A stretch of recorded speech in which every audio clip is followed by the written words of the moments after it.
New ইয়র্কের জ্যাকসনহাইটস থেকে আপনাদের সঙ্গে আছে আমি খালেদ মহিউদ্দিন। 24শে গণঅভ্যুত্থানে কর্তৃত্ববাদী শাসনের অবসান হয়েছে, প্রায় 1 বছর হয়ে যাচ্ছে।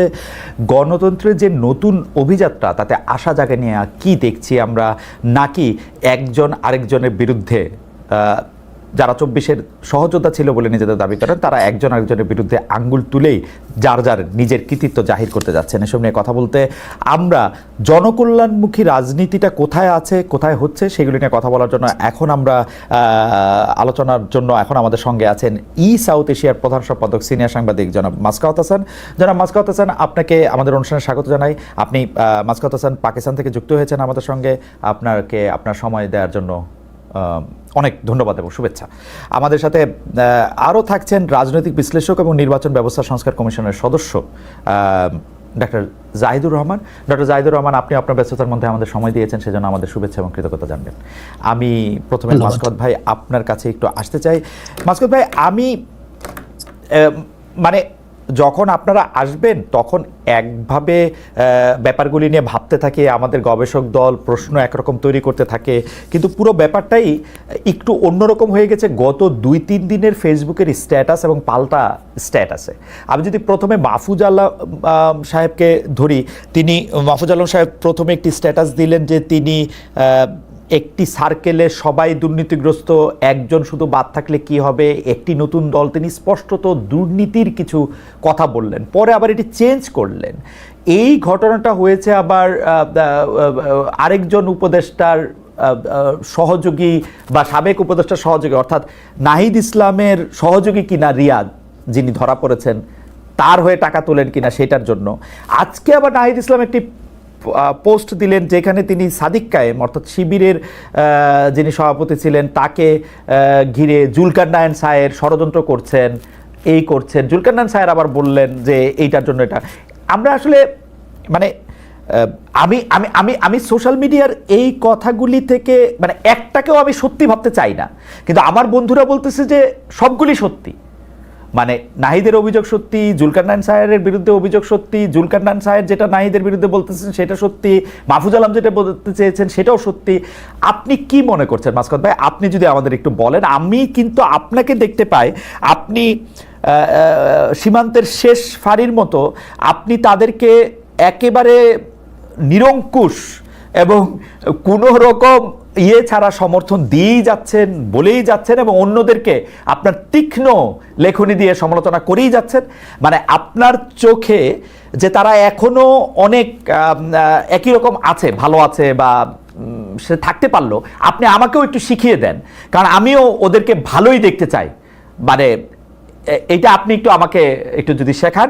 আমি একই প্রশ্ন নিয়ে ডক্টর জাহেদকেও বলতে চাই। ডক্টর জাহেদের সঙ্গে আমার আসলে অনেক আলাপ হয়েছে। আমি একটু লম্বা ভূমিকা দিচ্ছি কারণ আমার কাছে এই মুহূর্তে মানে এই রিসার্চ টিম যে প্রশ্ন তৈরি করে দিয়েছে আমাকে, এই প্রশ্নগুলি আমার আর করতে ইচ্ছা করতেছে না। মানে এটা হয় না। আপনারা যদি একটু বলেন, কারণ ডক্টর জাহেদের সঙ্গে আমার আলাপ হয়েছে, আমি দেখেছি যে ডক্টর জাহেদ এই যে শেখ হাসিনাকে যেতেই হবে, শেখ হাসিনাকে যে একদিনও রাখা যাবে না, আমি বরং প্রস্তাব করেছিলাম শেখ হাসিনা ছুটিতে চলে যাক, যেহেতু যাইতে চাইতেছে না। এইটা নিয়েও ডক্টর জাহেদ আলাদা অনুষ্ঠান বানাইছেন যে খালেদ মহিউদ্দিনের এই কথা বলার এখতিয়ারই কোত্থেকে আসলো। মানে হি ওয়াজ সো এবং আমি কার টাকা খাচ্ছি, হাসিনাকে রক্ষা করতে চাচ্ছি কিনা, এরকম ইঙ্গিত তিনি দিয়েছেন। হি ওয়াজ দ্যাট সিরিয়াস। কিন্তু এখন ডক্টর জাহেদের মানে হাসিনাকে তো যেতেই হতো, কিন্তু যেই পথে গেছে সেই পথ, এটা নিয়ে একটু আপনাদের কথা আমি একটু শুনতে চাই। আমি প্রথমে জনাব মাসকাওয়াত হাসান আপনার কাছ থেকে একটু শুনবো, তারপর একটু ডক্টর জাহেদকে শুনি। মাসকাওয়াত ভাই, সরি আমি একটু ডিটেইলড একটু বড় কথা বলে ফেললাম। ধন্যবাদ খালেদ। আমার জন্য আজকে এই অনুষ্ঠানটা খুব একটু উপভোগ্য, কেননা আমি সেই শেখ হাসিনার সময়ের যে আশাভঙ্গের দিনগুলো, যে বিষাদের সময়গুলো, যখন কোথাও আলো খুঁজে পেতাম না, তখন অন্তত ওই ডয়চে ভেলেতে খালেদের অনুষ্ঠানে ফ্যাসিজমের বিরুদ্ধে কিছু প্রশ্ন তোলার উদ্যোগ দেখতাম, এবং জাহেদের যে ইউটিউবে আলোচনা, সেখানে এমনকি উনি যে টকশোগুলোতে যেতেন, সেখানেও এই ফ্যাসিজমকে চ্যালেঞ্জ করার উদ্যোগগুলো ছিল, যে কারণে আছে। সুতরাং বাংলাদেশ যেরকম একটা জায়গায় ছিল, সেখান থেকে ধরুন 36 দিনের একটা আহ, ছাত্র জনতার আন্দোলনের মধ্যে দিয়ে হয়তো ফ্যাসিজমকে তাড়ানো যাবে, কিন্তু তার প্রেক্ষিতে 5 অগস্ট সন্ধ্যা থেকে একটা দোজক বেহেশতে পরিণত হবে এরকম কল্পনা বা ইউটোপিয়া তো থাকার কথা না। আমাদের কারোরই সেরকম কোনো প্রত্যাশা ছিল না, কিন্তু আমার কাছে কেন জানি 5 অগস্ট সন্ধ্যা থেকেই মনে হয়েছে যে ধরুন যে মানুষেরা কিন্তু মোটামুটি ভাবে 15 বছরের স্ট্যাটাস কোর সঙ্গে একটা সম্পর্ক, মানে সুন্দর সম্পর্ক ছিল তাদের, মানে তাদের এক ভালোই লাগতে শুরু করেছিল। হ্যাঁ, তারা মন্দের ভালো মনে করতো আওয়ামী লীগকে, সে কারণে কোথাও একটু অসুবিধা হলে একটা উন্মত্ত ষাঁড়ের সামনে বলতো যে এই গরু যা না, মানে খুব মৃদু করে শান্তিনিকেতনী ভঙ্গিতে বলতো। তাদের আমি 5 অগস্ট সন্ধ্যা থেকে যেরকম প্রতিবাদী কণ্ঠস্বর শুনতে পেলাম, আমার কাছে মনে হয়েছে যে ডেমোক্রেসির ইন্ডেক্সে আমরা আসলে ওই সন্ধ্যাতেই গণতন্ত্রের একটা সূচক ছুঁতে পেরেছি, যে এই যে মানুষগুলো যারা একেবারেই প্রতিবাদের ধারে কাছে ছিলেন না, তারা প্রতিবাদী হতে পারছেন, তাহলে নিশ্চয়ই দেশের পরিবেশের কিছুটা পরিবর্তন হয়েছে।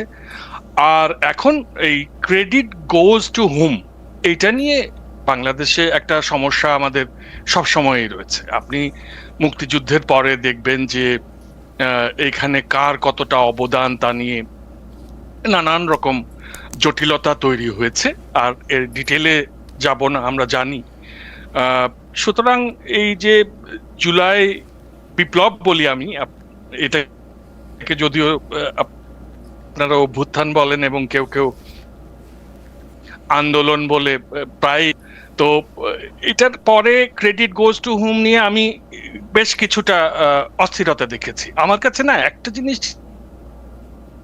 যেটা মনে হয়েছে, যে এই যে কিশোররা যারা তাদের জীবন দিতে দাঁড়িয়ে গেল, আপনি গুলি করলে একজন মারা যাচ্ছে, বাকি 9 জন দাঁড়িয়ে থাকছে, এই ছেলে মেয়েগুলো ছিল কি, এরা ছিল ফুটবল মাঠের খেলোয়াড়। আর গ্যালারিতে যারা ছিলেন তারা হঠাৎ 6 অগস্ট সকাল থেকে এসে ইতিহাস রচনা করতে শুরু করলেন, এবং সেখানে কার কতটুকু স্টেক ছিল সেটা কাঁটা চামচ দিয়ে কেটে কেটে নিতে শুরু করলেন। এই জিনিসটা না আমার কাছে শৈশব থেকে আপত্তিজনক। মানে এর মধ্যে কি আমার অবশ্যই একটা প্রশ্ন আছে, এর মধ্যে কি ডক্টর ইউনূস এবং তার উপদেষ্টারা ইনক্লুডেড? ডক্টর ইউনূসকে যেহেতু এই তরুণ তরুণীরাই পছন্দ করে এনেছেন, এবং উপদেষ্টারা যেহেতু বিভিন্ন আলাপ আলোচনার মাঝ দিয়ে এসেছেন, তাদেরকে আমি সরাসরি এর মধ্যে ফেলতে চাই না, কিন্তু দৃশ্যত তো সেটাই মনে হয় যে তরুণদের একটা বিপ্লব হয়ে গেল, তারপরে ঠিক আছে বাবারা তোমরা এখন ক্লাসরুমে চলে যাও, আমরা আবার দেশটাকে দেখে নিচ্ছি, এরকম একটা ব্যাপার। কিন্তু মাসকুদ ভাই, আপনি আমাকে ওই জায়গাটা একটু ধরায় দেন।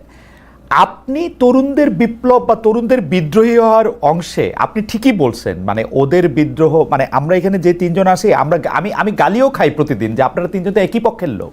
তো আমি আসলে একই পক্ষের লোক নিয়েই করি, আরেক পক্ষের লোক তো এখন পাওয়া মুশকিল, কারণ আমরা তো পুরো বাংলাদেশ একই পক্ষে ছিলাম। কিন্তু ওই তরুণরা যে বিপ্লবটা করলো, বিপ্লবটা আসলে কি জন্য করছিল?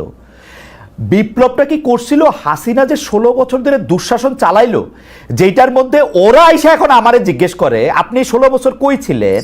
এই 16 বছর কই ছিলেন মানে আমরা কথা কইতে কইতে মুখ দিয়ে, তখন ওরা একটাও আসে নাই। এবং হাসিনা যদি ভুল না কইরা ওই যে ওই কোর্টের ওই রিটটা অ্যাকসেপ্টেড না হইতো, চাকরি লয়ে একটা জিনিস না হয়তো, ওরা তো এইবারও আসতো না। তো এদেরকে আমার তরুণ বন্ধুরা আমাকে দেখে ভুল বুঝবেন না, এরা শেষ পর্যন্ত দাঁড়ায় ছিল, এদেরকে স্কলারশিপের মোহ দেখানো হয়েছে, টাকা দেখানো হয়েছে, এরা যায় নাই। কিন্তু এরা কি ট্রিগার করলো একটা চাকরি নিয়ে? এই 17 বছর ধরে আর কিচ্ছু হয় নাই। এই 16 বছরে অন্যায়ের পর অন্যায় হয়ে গেছে, আমরা চিল্লাইতে গলা ভাঙ্গা ফেলছি।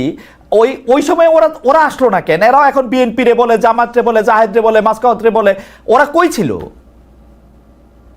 ওদের সোনালী সময়টা ওরা কাদের দিল? ব্যাপারটা হচ্ছে যে দেশে ধরেন এইচটি ইমামের মতন একজন বয়স্ক মানুষ, উনি ছাত্রলীগের মিটিং এ গিয়ে বলেন যে তোমরা রিটেন পর্যন্ত দাও, ভাইভাটা আমরা দেখে নিব। এবং যেটা হয়েছে যে 2009 থেকে 2023 পর্যন্ত যা রিক্রুটমেন্ট হয়েছে, সেখানে তারা আবার খানিকটা ফেডারেশন নিটসের মতো চিন্তা করতেন যে তাদের বিশুদ্ধ আওয়ামী রক্ত দেখে নিতে হবে, কত আপত্তিজনক একটা চিন্তা। তো সেই জায়গায় ধরুন আমাদের দেশের যে ছেলেমেয়েরা যাদের সাধারণ পরিবার থেকে আসে, যাদের সেরকম অ্যাফ্লুয়েন্স নেই, তাদেরকে তো একটা কিছু করে খেতে হবে। এবং সেইখানে আপনি জানেন যে বাংলাদেশের প্রাইভেট সেক্টর কতটুকুই বা বিকশিত হয়েছে, সেগুলো এখনো মুদি দোকানের মতন করেই চলে, যে মানে আপনি হায়ার অ্যান্ড ফায়ারের কোনো নিশ্চয়তা নাই। অন্যদিকে সরকারি চাকরি একটা চাকরি যে যেটা পেলে যেটার মধ্যে শেখ হাসিনারে 10 বার সালাম দেওয়া যায়, শেখ হাসিনারে 10 বার সালাম দেওয়া যায়। মাসকুদ ভাই, আমাদের দর্শকদের তো এগুলি জানা উচিত। এই সরকারি চাকরিটা আপনি করছেন, যখন মনে হয়েছে আর করতে পারবেন না, করবেন না, করেন নাই। আমি কিছুদিন করছি নালায়েক, জাহেদ ওইটার মধ্যে যাইই নাই, এখন গিয়ে অগরে চাকরি দেয়, পরীক্ষা দেয়। সরকারের হইলো আমলা শাসন সব খারাপ, শুধু সরকারি চাকরিটা ভালো। এইটা হলো একজনের আন্ডারস্ট্যান্ডিং। যেই চাকরির মধ্যে গিয়ে আপনার 10 বার ওই ওই ওই প্রধানমন্ত্রীর স্লোগান দিতে হয়, ওই প্রধানমন্ত্রীর জন্য বই লিখতে হয়, ওটা ভালো। ওইটা হয়ে গেল বিকল্প। সে এস্টিমাম কইছে তো যে ছাত্রলীগ থেকে চাকরি দিব, স্বর্ণখনি তো না, ছাত্রলীগের জন্যই তো ওই চাকরি ঠিক আছে না। কিন্তু যে সমাজে দেখেন ব্রিটিশ সেরেস্তাদার বা মুন্সি হলে, বা ধরুন পাকিস্তানের কেরানি হলে, আপনি বাংলাদেশ আমলে এসে আপনাকে অভিজাত পরিবারের লোক বলা হচ্ছে। কাজেই বাংলাদেশে যেহেতু একটা মনের মধ্যে একটা কাস্ট সিস্টেম রয়ে গেছে যে আমাকে খুব অভিজাত হতে হবে, ওই সম্ভ্রান্ত মুসলিম পরিবারের লোক হতে হবে। পদ তো একটাই, আপনাকে সিভিল সার্ভিসে যেতে হবে, স্যার হতে হবে। স্যার ডাক শোনার যে আকুতি আমাদের সমাজ মানুষে, সেখানে আপনি আগে বয়স্কদের সমালোচনা করেন, তারপর তাদেরকে দেখেই তো এই স্বপ্নগুলো তাদের মধ্যে জারিত হয়েছে এই তরুণদের মনে। তারা কোত্থেকে এই স্বপ্নের দৈর্ঘ্য এত ছোট হবার কারণটা কি? কারণ হচ্ছে স্বপ্নের দৈর্ঘ্যটা এইভাবেই বিনির্মাণ করা হয়েছে। আচ্ছা মাসকুদ ভাই, এই পর্যায়ে আমি শুধু এই কথা বলি যে ঠিক আছে, তাও আমি ধরে নিলাম, মানে আমার মানে যে আন্দোলনটা যৌক্তিক ছিল, হঠাৎ করে আইসা 30% মুক্তিযোদ্ধার মানে পুত্রকন্যা পর্যন্ত না, সেটা পুত্রকন্যা বয়স মানে কি বলে জানি, পোষ্য কি এক শব্দ বাইর করছিল, পোষ্যরাও হবে, মানে যারা ইচ্ছা তারা হবে। এইটা এটা এটা এটা সাংঘাতিক, এটা ডিসপ্যারিটি, এটা আমাদের সবারই এটা প্রতিবাদ করা উচিত। ওরা এটার ভিকটিম, ওরা তো করবেই, আমি এটা।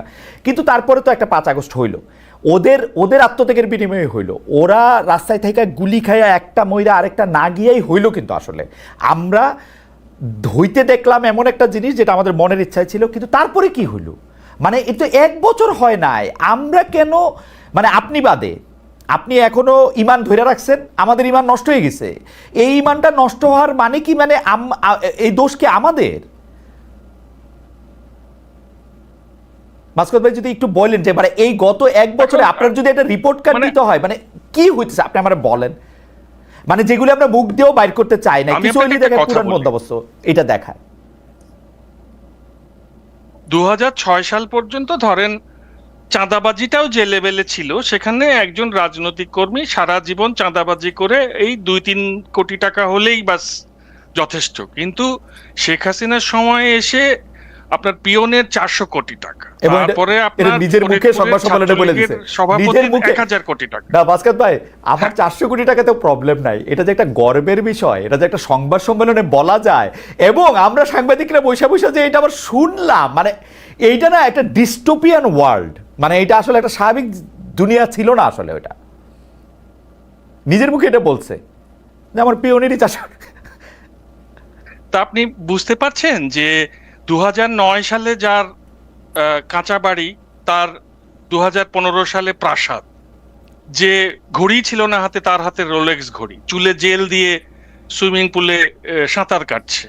তো আপনি এই যে জীবন, সেটা তো তরুণদের, আমি বললাম না স্বপ্ন, ওই একটা হচ্ছে বিসিএস এর স্বপ্ন, একটা হচ্ছে চাঁদাবাজি করে কমিশন খেয়ে আপনার এরকম হেলিকপ্টারে চড়ার স্বপ্ন। এইটা তো সমাজের মধ্যে আসলে সমাজটা এমন ভাবে নষ্ট হয়ে গেছে, এটাকে আপনার তো রিপেয়ার করতে হবে। সব দোষ আপনি যদি তরুণদের উপরে দিয়ে দেন তাহলে কিন্তু হবে না। মাসকুদ ভাই, আমি আপনার কাছে আসবো, আমি শুধু প্রশ্নটা করে রাখি। হ্যাঁ, সমাজ নষ্ট হয়ে গেছে, নষ্টটা রিপেয়ার করতে হবে, তো রিপেয়ার করার জন্য আমরা নষ্টদের কাছেই দিব। আপনি এখনই তাকে নষ্ট বলে একদম আমি এক বছরের মধ্যে লেখা দিব যে এটা নষ্ট, এর চেয়ে বেশি প্রমাণ না দরকার। আমি তো বললাম আপনার ইমান অনেক শক্ত, এত শক্ত ইমান কোথায় পাইলেন আপনি? আপনি আমার এটা দেখেন, আমার ইমান ভাই, আপনি খালি উপদেষ্টাগুলির নাম বলেন, ওই যে কবিরা বলে না থোকা থোকা নাম, একটা একটা করে আপনি নাম বলেন, একটা একটা করে আপনি কীর্তি বিবেচনা করেন, এবং এবং এবং আপনি ইউনূস সাহেবকে ইনক্লুড করে আপনি কীর্তি বিবেচনা করেন, কিন্তু একটা একটা করে আপনি বলেন বইলা আপনি আপনার খাতায় যদি পাশ করে, সত্যি সত্যি আমি ধরে নিলাম যে আমিও এটারে পাশ করাই দিব, আপনার খাতা আপনি পাশ করাই দেন মাসকাত ভাই। আমার মনে হয় আমরা একটু ডক্টর জাহিদকে শুনে আসছি। আচ্ছা আচ্ছা, আমরা একটু ডক্টর জাহিদকে শুনি। ডক্টর জাহিদকে আমি একই প্রশ্ন, একই আলোচনার জায়গায় যাইতে চাই। আমি এরপরেও যে শুধু লিখিত প্রশ্নগুলি করব, এই আলোচনাগুলি এখন আপনি করেন জাহিদ ভাই। ধন্যবাদ। আমি ওই মাসকাত ভাই কয়েকটা ইস্যু নিয়ে কথা বলেছেন, আপনি জিজ্ঞেস করেছেন, সেটা নিয়ে আমার কয়েকটা অপিনিয়ন একটু ছোট ছোট করে একটু আগে দিয়ে নেই। ডক্টর ইউনূস যে ক্রেডিট দেওয়ার প্রশ্নে অন্য যারা করছে, কিন্তু আমাদের সবচেয়ে বড় অভিভাবক হিসেবে আমরা যাকে এনেছিলাম, ক্রেডিটের ব্যাপারে কিন্তু তিনি একটা খুব গুরুত্বপূর্ণ কাজ করেছেন, এবং ইটস দ্য ব্লান্ডার। আমাদের নিশ্চয়ই মনে আছে, প্রথম ছাত্ররা নিয়োগকর্তা বলেছেন দ্যাটস ফাইন, ছাত্ররা তাকে ডেকেছেন, কিন্তু উনি ইউএনজিএ তে গিয়ে যেন মাহফুজ আলমকে, আমরা মাস্টারমাইন্ড শব্দটা কমনলি বলি, কিন্তু তিনি ব্যবহার করেছিলেন the brain behind the movement. তার মানে উনি দুটো কাজ করলেন, একটা মুভমেন্টের পেছনে যদি ব্রেইন থাকে একজন, তার মানে ইট ওয়াজ আ প্ল্যান মুভমেন্ট। এই প্ল্যান মুভমেন্ট এটাও একটা খুবই ভয়ঙ্কর ইন্টারপ্রিটেশন। আমাদের এই দেশ সম্পর্কে ডক্টর ইউনূসের আসলে খুব ধারণা নেই, আই এম সরি এভাবে বলার জন্য। শেষ মুহূর্তে ওনাকে যদি শেখ হাসিনা খুবই হয়রানি না করতেন, উনি গ্লোবাল পার্সোনালিটি, উনি সারা দেশ বিদেশ ঘুরে বেরিয়েছেন, বিভিন্ন গুরুত্বপূর্ণ জায়গায় গেছেন, কিন্তু ওনার উচিত ছিল এই খবরগুলো নেয়া। ওনাকে কেউ ফিট করেছে, ফর গডস সেক, এবং কে ফিট করেছে সেটাও বলতে পারি, it's a public document. Press secretary উনি 8 অগস্ট মাহফুজ আলমের সাথে একটা ছবি দিয়ে clearly brain behind the movement কথাটা লিখেছেন, এবং কিভাবে মাহফুজ আলম একা এই জিনিসটা অর্গানাইজ করেছে, ওই স্ট্যাটাসটা এখনো আসছে, আশা করি যে কেউ দেখতে পারেন। সো এই ঘটনাগুলো ঘটেছে, এবং এই ঘটনাগুলো ঘটাটা আসলে প্রবলেম তৈরি করেছে, এবং উনি নিশ্চিতভাবেই একজন কিভাবে কৃতিত্ব দিলেন এই মুভমেন্টে, কিভাবে হলো, কিভাবে একটা চাকরির জন্য মুভমেন্ট এই জায়গায় এসে ঠেকলো, ওনার এগুলো জেনে শুনে সবকিছু তথ্য নিয়ে আসলে বলা উচিত ছিল, এবং উনি যখন ওই জায়গায় দাঁড়িয়ে কথাটা বলেন, এটা সংকট তৈরি করে। নাম্বার 2 হচ্ছে তাদের উপরে যে এক্সপেকটেশনের কথা। খালেদ ভাই প্রশ্ন করেছিলাম, ওদের সোনালী সময়টা কাকে দিল। আচ্ছা, আমি ওই বিসিএস পরীক্ষা প্রসঙ্গে বলি, এটা নিয়েও প্রচুর শোরগোল হচ্ছে, আমি কেন ওখানে গেছি ইত্যাদি ইত্যাদি। যাই হোক, আমার এক্সপেরিয়েন্সের কথা যদি বলি, এটা যে কেউ জানেন, আমি এই এক্সপেরিয়েন্সের কথা বলার সূত্রেই ওই তথ্যটা দিয়েছিলাম। সবার চয়েস একদম ইনভেরিয়েবলি, 1 হচ্ছে প্রশাসন, 2 হচ্ছে পুলিশ, আর 5% হবে না, 1-2% হবে ফরেন ক্যাডার ফার্স্ট। আচ্ছা, আমরা খেয়াল করি, আমি এই দুটো ক্যাডারকে আবার বিসিএস এর সব চাকরি থেকে আলাদা করতে চাই, কারণ এই দুটো ক্যাডারই শেখ হাসিনাকে অবৈধভাবে ক্ষমতায় রেখেছিল।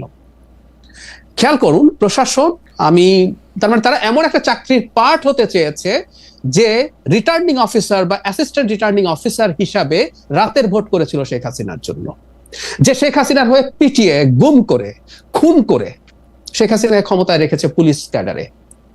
আমি একদিন একটা টিভি টক শোতে, আমার সাথে এবি পার্টির ফুয়াদ ভাই ছিলেন, সাথে হান্নান ছিলেন। তবে হান্নানকে এভাবে বলছিলাম ওই শোতেই অন রেকর্ড, যে হান্নান যদি বিসিএস এর পুলিশ হতো, যদি চাকরি হয়ে পল্টনের ওই থানায় যদি তার পোস্টিং থাকতো, হান্নান যদি রাস্তায় থাকতো, সেদিন ফুয়াদ ভাই যদি ওখানে একটা রাজনৈতিক কর্মসূচি আসতো এবং নির্দেশ থাকতো যে মিছিল, এই সমাবেশ ছত্রভঙ্গ করো, হান্নান ফুয়াদ ভাইকে পেটাতেন রাস্তায়।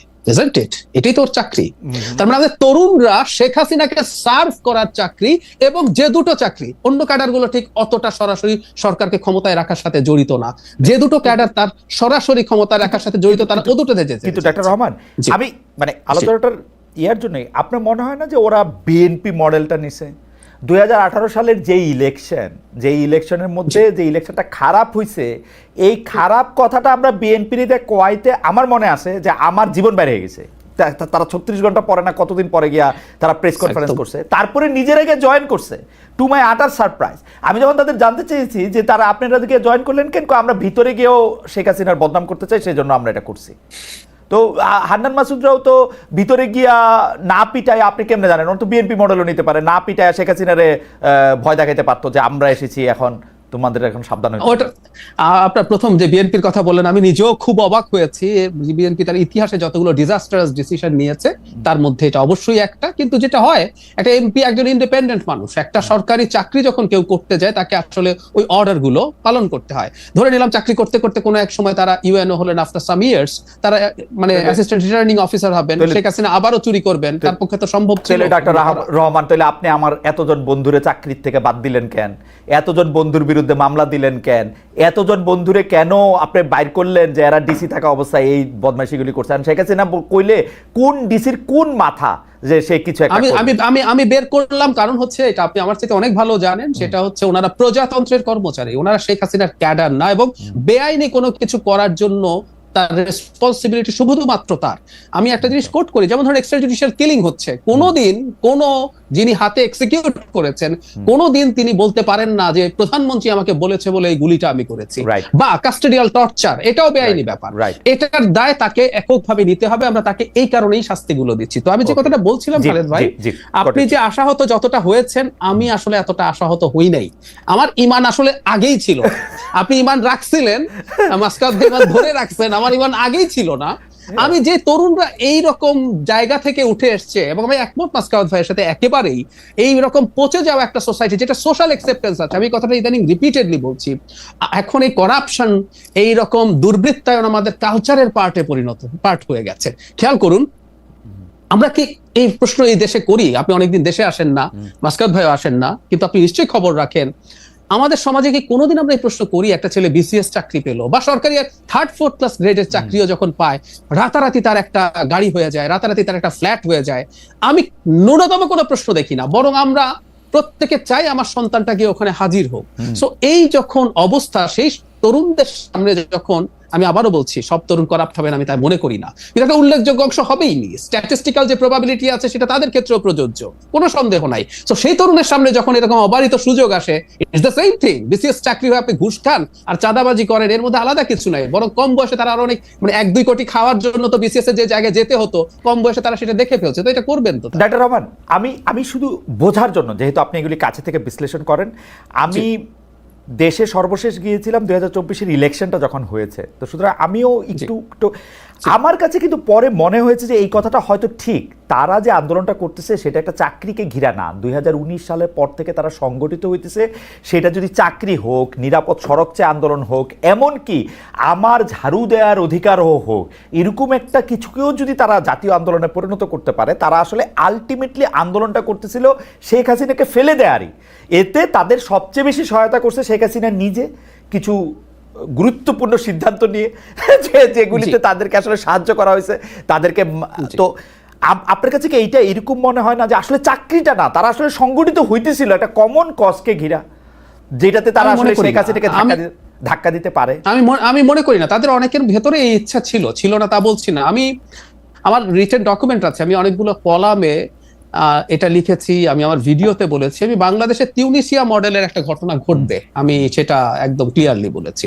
কারণটা হচ্ছে মানুষ ক্ষুব্ধ হয়ে আছে। আপনি চাইলেও আসলে এগুলো যে অর্গানাইজ করে করাতে পারবেন নট নেসেসারিলি, আপনার প্ল্যান থাকতে পারে একটা অংশের, এটা আমি দ্বিমত করছি না, কিন্তু আসলে এটা হোক বা অন্য কারো নেতৃত্বে, ধরলাম ওরা না, অন্য কেউ সামনে আছে, মানুষ যদি সামহাউ এটা ট্রাস্ট করতে পারতো যে এইটা হবে, এবং শেখ হাসিনার ওই ব্রুটালিটি যদি যোগ না হতো, অন্য ক্ষেত্রে যদি হতো তাহলে অন্য কেউ করলে এটা হবে। মানে বুয়াজিজির আগুন দেওয়ার ঘটনায় আসলে কি হয়েছিল, সমাজে বছরের পর বছর যে ক্ষুব্ধতা মানুষের মধ্যে তৈরি হয়েছিল সে আসলে নেমে গেছে, ঠিক এই ঘটনা ঘটেছে। সুতরাং এটা তাদের কারো চিন্তা থাকতে পারে, কিন্তু তারা পরিকল্পনা করে এমন একটা কিছু ঘটাতে পারবে, কারণ এর মধ্যে শেখ হাসিনার অনেকগুলো কাজ, শুধুমাত্র তার একটা উক্তি না। যেমন ধরুন, আমি প্রায় বলি 16 তারিখ যদি সাইদ মারা না যেত এবং সেটা যদি ভিডিও না থাকতো, আমি এটা একটু যোগ করতে চাই। ধরুন আমরা একটা বর্ণনা পড়লাম যে একজন নিরস্ত্র তরুণকে পুলিশ গুলি করে হত্যা করেছে, তার দুহাত প্রসারিত ছিল, কিছু আসতো যেত না আমাদের কাছে হয়তো, আর বাকি 5টার মৃত্যু হতো। 5টা মৃত্যু বিরাট সংখ্যা, কিন্তু সাইদের ভিডিওটা আমরা যখন দেখলাম, একটা ফাঁকা জায়গায় দাঁড়িয়ে একজন তরুণ এই করছে, পৃথিবীর নড়ে গেছে। আমি ভারতের মিডিয়াকে দেখছি, তখনও ভারতের মিডিয়া অবাক হচ্ছে যে কিভাবে এই ঘটনা বাংলাদেশে ঘটতে পারে। সো এই ঘটনাগুলো সব যুক্ত হয়েছে, সেজন্য কোনো পরিকল্পনা করে আসলে এটা হওয়া সম্ভব ছিল না, কারো চিন্তা হয়তো ছিল। কিন্তু ওই যে বললাম যে আমাদের মধ্যে বছরের পর বছর যেহেতু ক্ষুব্ধতা তৈরি হয়েছিল, বারুদ তৈরি হচ্ছিল, একটা ট্রিগারিং কোনো না কোনো পয়েন্টে। আপনি কিছুদিন আগে আমাকে একটা শোতে, ভয়েস অফ আমেরিকাতে আমার একটা ইন্টারভিউ 1 জানুয়ারি কোট করেছিলেন যে 1 বছরের বেশি টিকবে না, এরকম একটা মন্তব্য আমি সেটা বলেছিলাম মূলত এই কারণে। এবং একটু যোগ করি, 2018 সালে নিরাপদ সড়ক আন্দোলনের সময় এই ধরনের একটা প্রবাবিলিটি তৈরি হয়েছিল মানুষ নামার, কিন্তু মানুষ নামে নাই। আমার ইন্টারপ্রিটেশন হচ্ছে ওই সময় অর্থনীতি তুলনামূলকভাবে ভালো ছিল, অথচ তখন কিন্তু পেটানো হয়েছিল স্কুলের বাচ্চাদের। তারপরেও কিন্তু আমরা মাঠে নামি নাই ওইভাবে। কিন্তু পরবর্তীতে 24-এ এসে আমাদের সব সমস্যা তো থাকলোই, কিন্তু ফাইনালি যেটা হয় ইকোনমিক ক্রাইসিস। একটা মা যখন তার বাচ্চার ডিম অর্ধেক করে ফেলে একটা জায়গায়, একটা মানুষ যখন মাছের কাঁটা কিনে খায়, একটা মানুষ 3 ঘন্টা দাঁড়ানোর পর যখন টিসিবি ট্রাকের পণ্য 2 ঘন্টার পর জানে শেষ হয়ে গেছে, এই ক্ষুব্ধতাগুলো যুক্ত হতে থাকে। সো 24-এর এইটা কোনো না কোনো একটা পয়েন্টে কোনো না কোনো একটা ইস্যু দিয়ে বেরোতো। এখন এটা পরিকল্পনা করে কেউ ঘটাতে পারবে না, এটা ঘটতো, এটা ঘটে গেছে এবং তারা সামনে ছিলেন। আজকে আপনার কাছে এটা নতুন কথা শুনলাম ইমানের প্রসঙ্গে, ইমানটা ভালো হয়েছে এই এই এই যেটা, কারণ হচ্ছে আপনি বলছিলেন যে আপনি ইমানই রাখেন নাই। এই কথা কি ঠিক? এই কথা তো মনে হয় আপনি এখন আমার থেকেও অন্য আরেকটু নেতিবাচক জায়গা থেকে কি বলতেছেন, কারণ আপনি তো মানে কোনো আশা এদের জন্য রাখেন না, এটা আমার মনে হয় নাই। মানে প্রথম 2-3 মাস তো অবশ্যই মনে হয় নাই। মানে আমি যদি বলি 2024 আমি হ্যাঁ একদম, আমি প্রথম থেকে কি করেছি একটু বলি। মানে আমি পার্সোনাল লেভেলে অনেক কথা বলতাম। আমি চেয়েছি একটা সরকার তৈরি হয়েছে, তরুণরা আসুক। মানে আমার কোনো একটা ভিডিওতে বলা আছে এরকম যে আমি খুব চাই, বা একটা কলাম আছে, এনসিপি যেদিন প্রথম তৈরি হয়েছে সেদিন আমি লিখেছি বা বলেছিও যে একটা বিশ্লেষক হিসেবে যদি দেখি এই দলটার কোনো ভবিষ্যৎ আমি দেখি না, আমি বলেছি। কিন্তু আমার ভেতরে চাওয়া হচ্ছে এনসিপি অসাধারণ দল হিসাবে গড়ে উঠুক। কারণ বাংলাদেশে আমি যেহেতু একজন সেন্ট্রিস্ট মানুষ, বা আমি আমাকে সোশ্যাল ডেমোক্রেট হিসাবে পরিচয় দিতে পছন্দ করি, বাংলাদেশে বিএনপির বিকল্প হিসাবে একটা ইসলামিস্ট ফোর্স প্রধান শক্তিতে পরিণত হোক। কিন্তু ডক্টর রহমান, এইখানে আমার একটা অবজারভেশন আছে আপনার নিয়ে। সেইটা হচ্ছে আপনি কিন্তু একটা ভালো এনসিপি চাইছেন। সেই এনসিপিটা কেমন জানেন? এটা ছোটদের বিএনপি, মানে জামাত হবে না, অনেক বাম হবে না, কথা শুনবেন তো একটা বিএনপি তো আছে। আপনি একটা ছোটদের বিএনপি তো চাইছেন মনে হয়, সেই জন্য এনসিপিটা আপনার খুব বেশি ভালো লাগে নাই আমার মনে হয়। আমি খুব ছোট, আমি বলি আমার কথা, আমার খুব ছোটদের বিএনপি না চেয়েছি তাও না। এখন এটা আমার পলিটিক্যাল আইডিওলজির কথা বলি, ইন্টারেস্টিং ডিবেট এটা। 5th অগস্টের পরে একটা জিনিস হচ্ছিল যেটা নিয়ে আমি সমানে অ্যালার্মিং দিয়ে গেছি, সেটা হলো আমরা আইডিওলজিক্যাল ডিবেটে অনেক ঢুকে গেছি। আমি এই কথা রিপিটেডলি বলেছি, যখন আমরা আইডিওলজিক্যাল লাইনে আমাদের পলিটিক্সকে সাজাবো, এটা জনগণের জন্য ক্ষতি এবং বিএনপির জন্য সুবিধা। আমি বিএনপির লোকজনকে সামনাসামনি এই কথা বলি। তখন হয় কি, আমাদের ওয়েলফেয়ারের আলোচনা কমে যায়, আমরা জনগণের জন্য কি করব, আমাদের গভর্নেন্সের আলোচনা চলে যায়। বিএনপিরই বিশ্বাস করেন আগামী নির্বাচনে যদি একটা রাইটিস্ট ফোর্স দাঁড়ায় তার সাথে কম্বাইন্ডলি, তখন দেখা যাবে আসলে বিএনপি জাস্ট ওই পয়েন্টেই একটা বিরাট অংশের ভোট পেয়ে যাবে। যদি রাইটিস্ট আসছে তাকে ঠেকাও। পরবর্তী নির্বাচনেও যদি বিএনপি গুড গভর্নেন্স না দেয়, করাপশন করে, ভালো নির্বাচনের কথাই বলছি, মানুষ মনে করবে বিএনপিকে ভোট দাও। আমার মনে হয়েছিল ইডিওলজিক্যাল ডিবেট গুলো সরিয়ে রেখে, যেমন মধ্যপন্থা, সেন্ট্রিস্ট পলিটিক্স তো একটা স্পেকট্রাম। কেউ যদি সেন্টার লেফট হয়, কেউ সেন্টার রাইট হোক, বা কেউ লিবারেল হোক, সেটাও একটা স্পেকট্রাম। সবাইকে আবার হুবহু একই হইতে হবে তা তো না। কিন্তু ডক্টর জাহেদ, এটা একটা ইন্টারেস্টিং, মানে আপনি আপনার একটু খেয়াল করেন, আজকে না হইলো 5 বছর পরে খেয়ালটা কিরকম। আপনি যেরকম একটা রাজনীতি, একটা রাজনৈতিক ব্যবস্থা, বা যেরকম একটা সরকার দল আপনি চিন্তা করতেছেন, হয় না সব রাস্তায় রোমের দিকে যায়। আপনার সব যুক্তি কেন জানি মানে বিএনপির দিকেই যাইতেছে।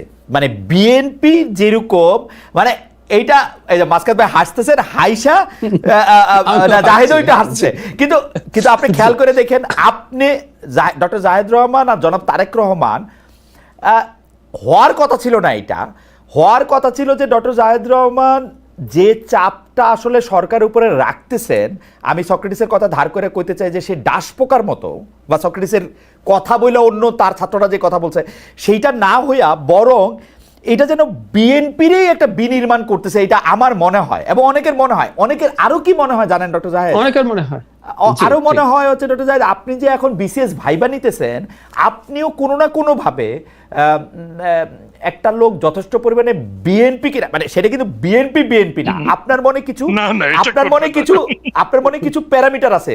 সেই প্যারামিটারটা হচ্ছে যে আপনি কি যথেষ্ট পরিমাণ ডানপন্থী, আপনি কি মৌলবাদী, আপনি কি যথেষ্ট পরিমাণ বামপন্থী, আপনি কি আওয়ামী লীগের প্রতি সফট, এগুলি বাদ দিয়া এটা ভালো, মানে এটা হিজবুত তাহরির না, মানে হিলফুল ফজলে চড়া ভালো ছাত্রের একটা বিএনপির খোঁজে আপনি আসেন কিনা ডক্টর জাহেদ? এটা আপনি একটু আমার একটু 1-2 কথা যদি বলেন, আমি একটু মাসকাত ভাইয়ের কাছে যাই। না, হ্যাঁ বলবো নিশ্চয়ই। আমি একদম প্রকাশ্যে একটা কথা বলেছি, এটা নিয়েও প্রচুর ডিবেট হয়েছে। সেটা হচ্ছে আমি এরকম একটা কথা বলেছিলাম যে এই মুহূর্তে, বাক্যটা আগে বলি, অনেক পত্রিকা এটার ফটো কাট করে ছেড়ে দিয়েছে, আমার বিস্তারিত কথাটা সেখানে ছিল না, অনেকে পড়েননি, যে এই মুহূর্তে বিএনপি ছাড়া আমাদের কোনো গতি নাই। আমি এটা আবারও এখানে বললাম। কেন বললাম?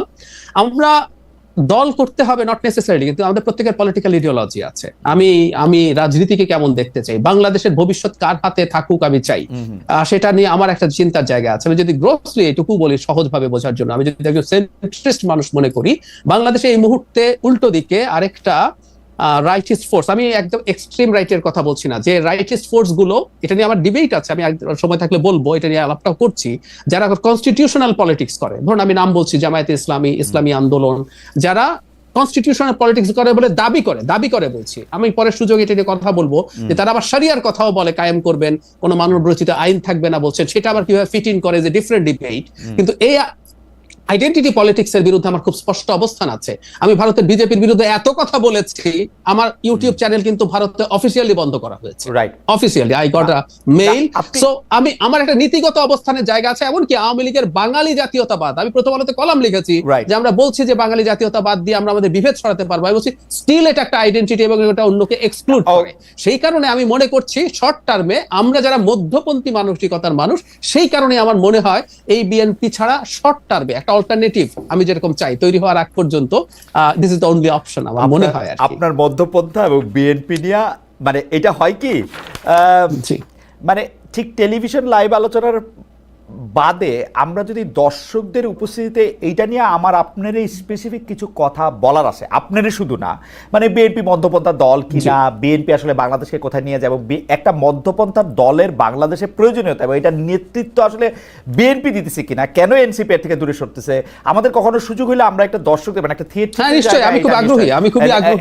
এটা নিয়ে আমার কিছু প্রশ্ন আছে। আমি একটু মাসকাত ভাইয়ের কাছে যেতে চাই। তো মাসকাত ভাইয়ের কাছে যাওয়ার আগে আমি দর্শকদের কাছে একটু জানতে চাইছিলাম একটা প্রশ্ন, সেটা হচ্ছে এরকম যে রাষ্ট্রীয় স্বীকৃতির পক্ষে থাকলেও জুলাই সনদ ও ঘোষণাপত্র সংবিধানে যুক্ত করার বিপক্ষে বিএনপি। প্রিয় দর্শক, আমরা জানতে চাই দেন, আমরা যদি খালি আইডেন্টিটির জায়গায় আমরা থাকি, তাহলে আমরা কেন এই যে এনসিপিকে কখনো সাংঘাতিকভাবে আমাদের মনে হইতে থাকে যে একটা দলের পক্ষে, মানে এটা যদি জামাতে ইসলামী হয় বা ইসলামী পন্থী একটা রাজনীতি হয়, সেটার দিকে তারা অনেক বেশি ঝুঁকে আসে। যদি এটা হেফাজতে ইসলামী হয়, তাদের লোক ওখানে গিয়ে আসে, তারা এটা সেটা বলতেছে সবগুলি জায়গায়। আবার কখনো কখনো তাদের দলের আহ্বায়ককে আপনি চিন্তা করে দেখেন, আজকে নাহিদ ইসলামের যখন উনি ফেসবুক স্ট্যাটাসটা দিয়েছেন, তখন বোধহয় খুব সকাল হয় না আমার এখানে, আমি এখন ঠিক মনে করতে পারছি না আমি কখন স্ট্যাটাসটা দেখলাম, আমার মনে হয় আমি খুব সকালেই দেখছি।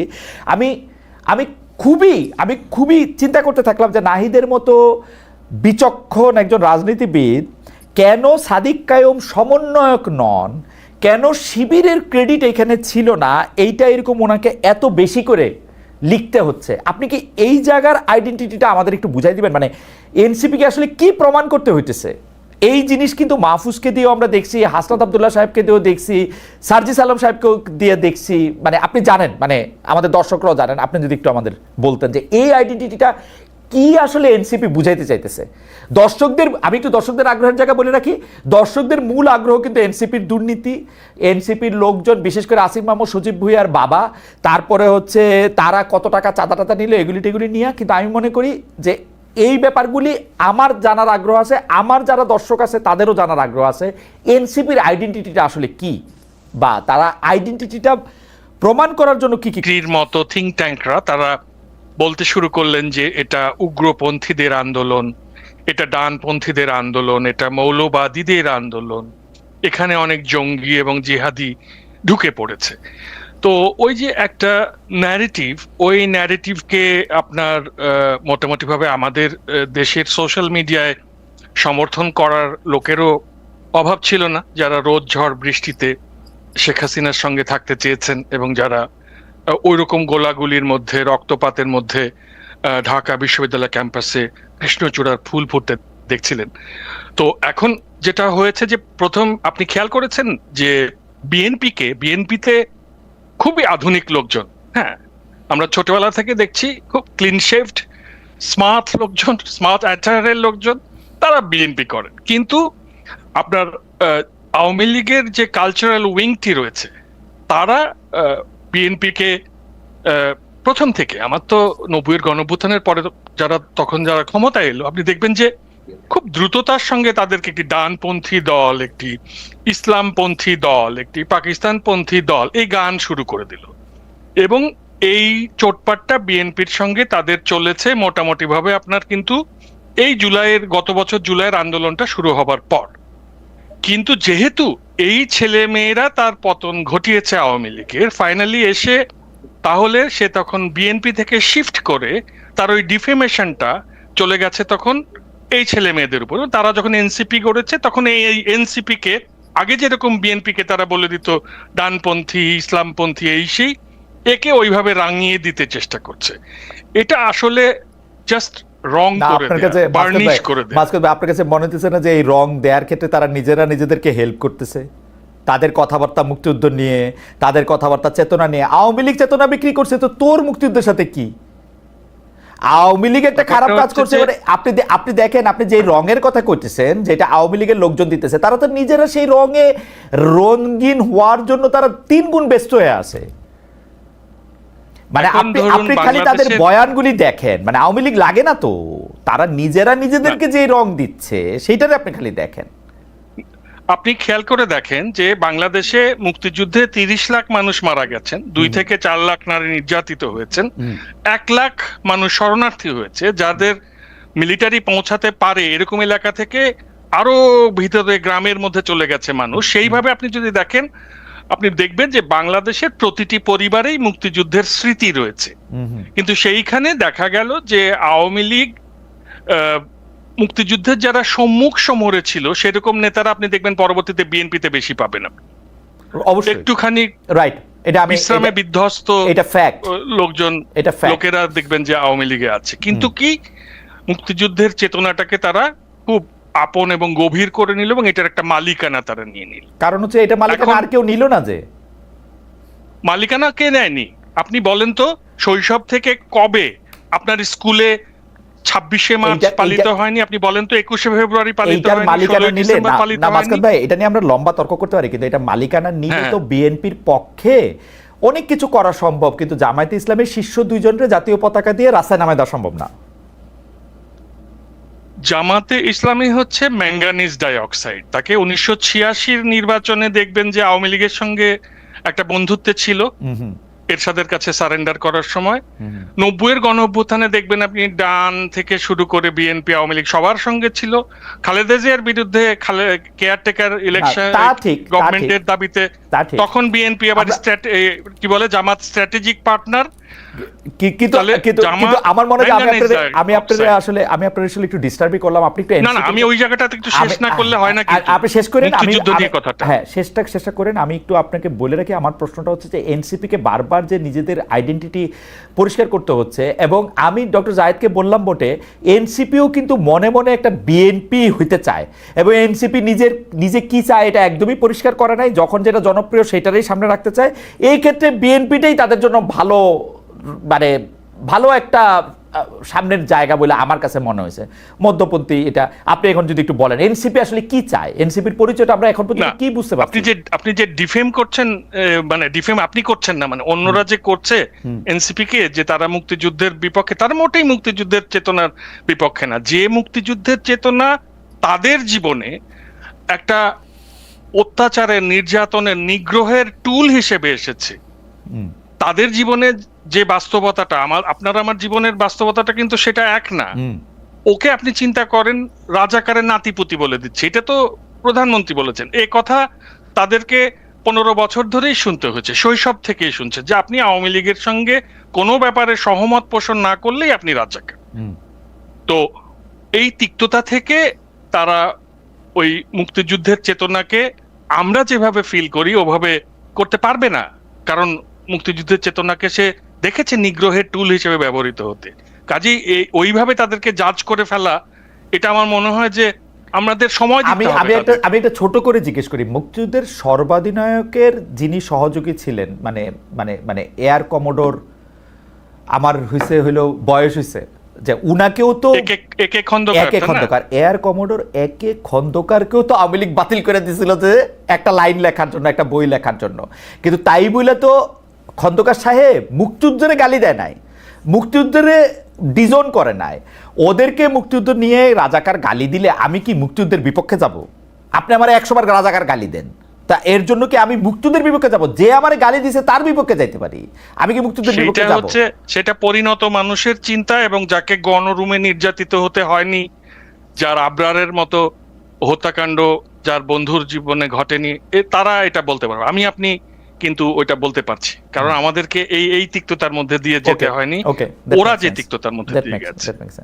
আমি এটা মানলাম। তাহলে কিন্তু আপনি যদি পরিচয় মানে রাজনৈতিক আদর্শের জায়গা থেকে আপনি বলেন, আপনার কাছে কি এটা মনে হয় এনসিপি একটি বিএনপি হয়ে উঠতে চাচ্ছে, একটি মডার্ন বিএনপি?